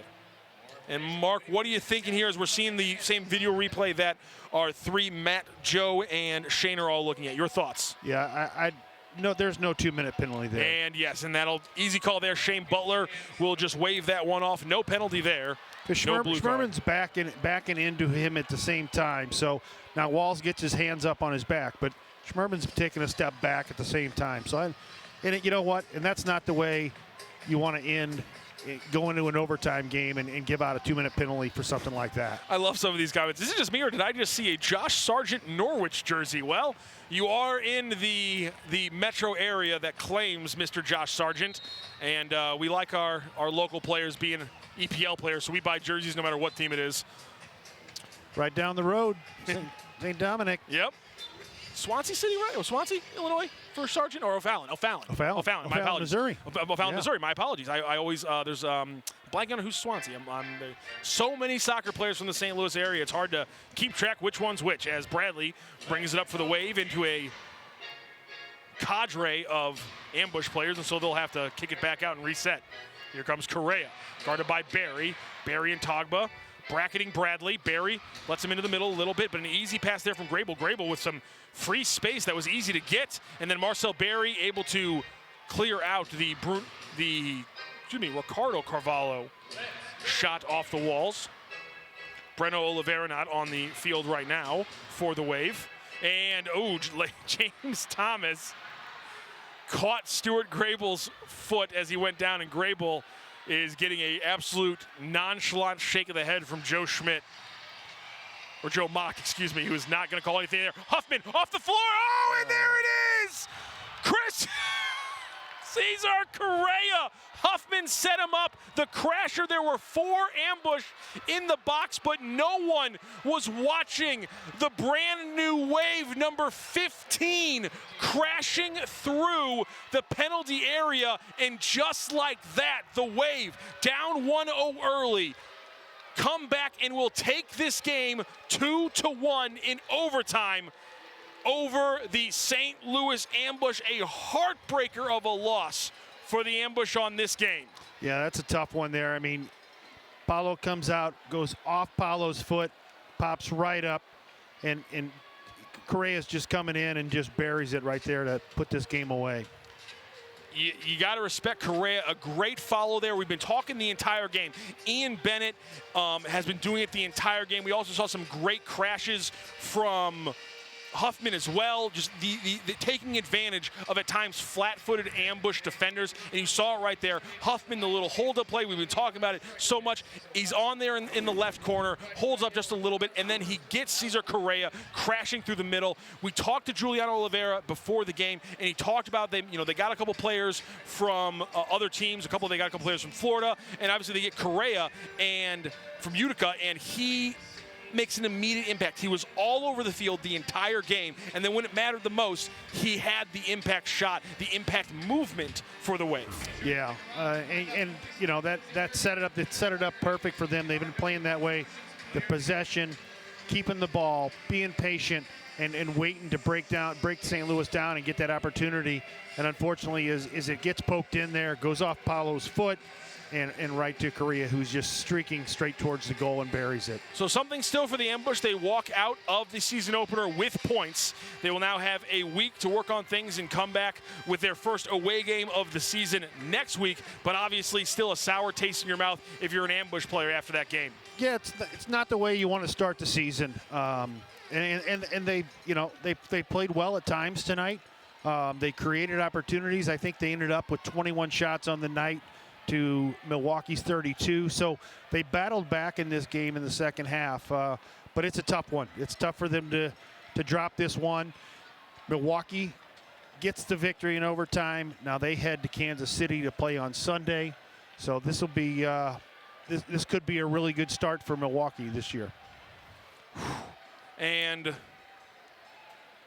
we're going to go down here to Angela Sharp. It looks like she's going to be talking to the goaltender for the majority of the game for the Wave, William Bonaheny. We'll get down to our on-field interview here in a moment. Obviously, a big game for Bonaheny, but you really got to give some credit to Augie Ray, who was able to come in there and stabilize things for the Wave before, in a crucial time with facing off against the power play. Yeah, on the power play, and I mean, he came in and he made a couple saves right off the bat, got him into the game.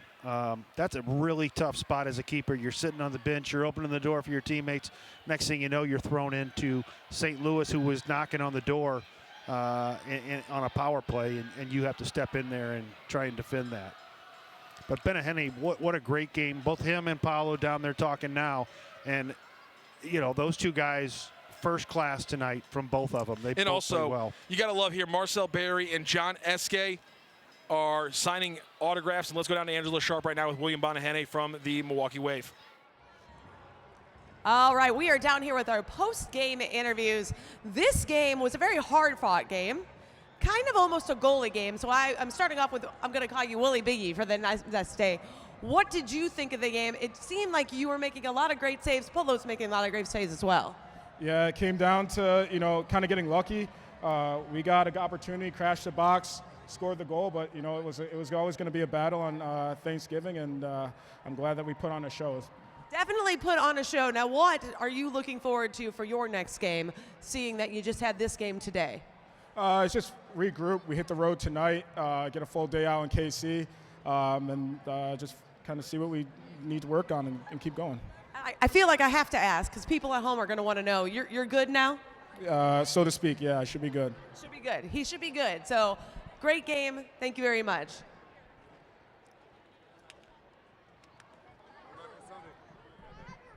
And of course, everybody wants to hear from, are we going to chant your name today? I feel like we should chant your name a little bit, right? All right, we're happy to have you here. It really was, you made some incredible saves out there today. Obviously, they got lucky on that last in the overtime. What did you guys think? What did you think of your play today? We knew it's going to be a hard game. So Wave always a great team. So you have a plan to defend well. And my job was be the last man. And I think if I could do a good job. Our team is we are in a transition moment, a lot of new guys, and I think it was a good game. It was a great game. You had some excellent saves. I feel like it's only going to go up from here. What did you think of these Ambush fans on their feet that last minute of regulation? Yeah, I think our home always going to be a home. So our fans, you know, I have been here for 6 years. I love playing in front of them. So as much they can push us, you can hear that on the field. It brings extra energy. So thanks so much for coming. Hope to see you guys soon. And you're going to improve every single game. So if you guys help us, you're going to be good. I got to love that. He can't wait to see you guys next game. Let's hear it for Apollo Javier. Great game today. Give me a high five. Come on. Woo. Also, you were just warming up, but you did have a little bit of awkward dad dance moves out there. Your dad and you were doing your warm up right when they were doing awkward dad dance cam. So can we see a little warm up? Yeah, it's I'm pretty bad dancing. My son probably is gonna laugh because he said don't dance, but that's my warm up, and that's the way I feel good, loose. Maybe I'm gonna dance more and. It works. We love it. Thank you very much. Let's hear it for your St. Louis Ambush. And that was Angela Sharp with Milwaukee Wave goaltender William Bonahene and St. Louis Ambush goalkeeper Paolo. Obviously a great game for both those goalkeepers. In fact, a very charged game tonight. If you disagree with the call tonight, you might just see it on the MASL's most controversial show, Under Review. Catch it every Friday on Twitch. Your final thoughts, Mark Moser, on an unfortunate ending, but a good game overall for the Ambush. Yeah, tough ending. I mean, only scoring one goal, you're not going to win a ton of games. So this was a tough one for them. They played well enough to win. Absolutely. And Mark Moser, thank you so much for joining us today. Obviously, you've been around the game a lot, scored a few hundred goals, more than a few hundred goals, a handful of goals. So thank you so much for joining us today. For Mark Moser, I'm Matthew Rocket. We'll be back in a few weeks for the St. Louis Ambush when they are back at home. Joey Zanaboni will be back on the call, and we can't wait to bring that for you today. This has been a presentation of St. Louis Ambush on MASL TV. Have a great holiday weekend, everybody.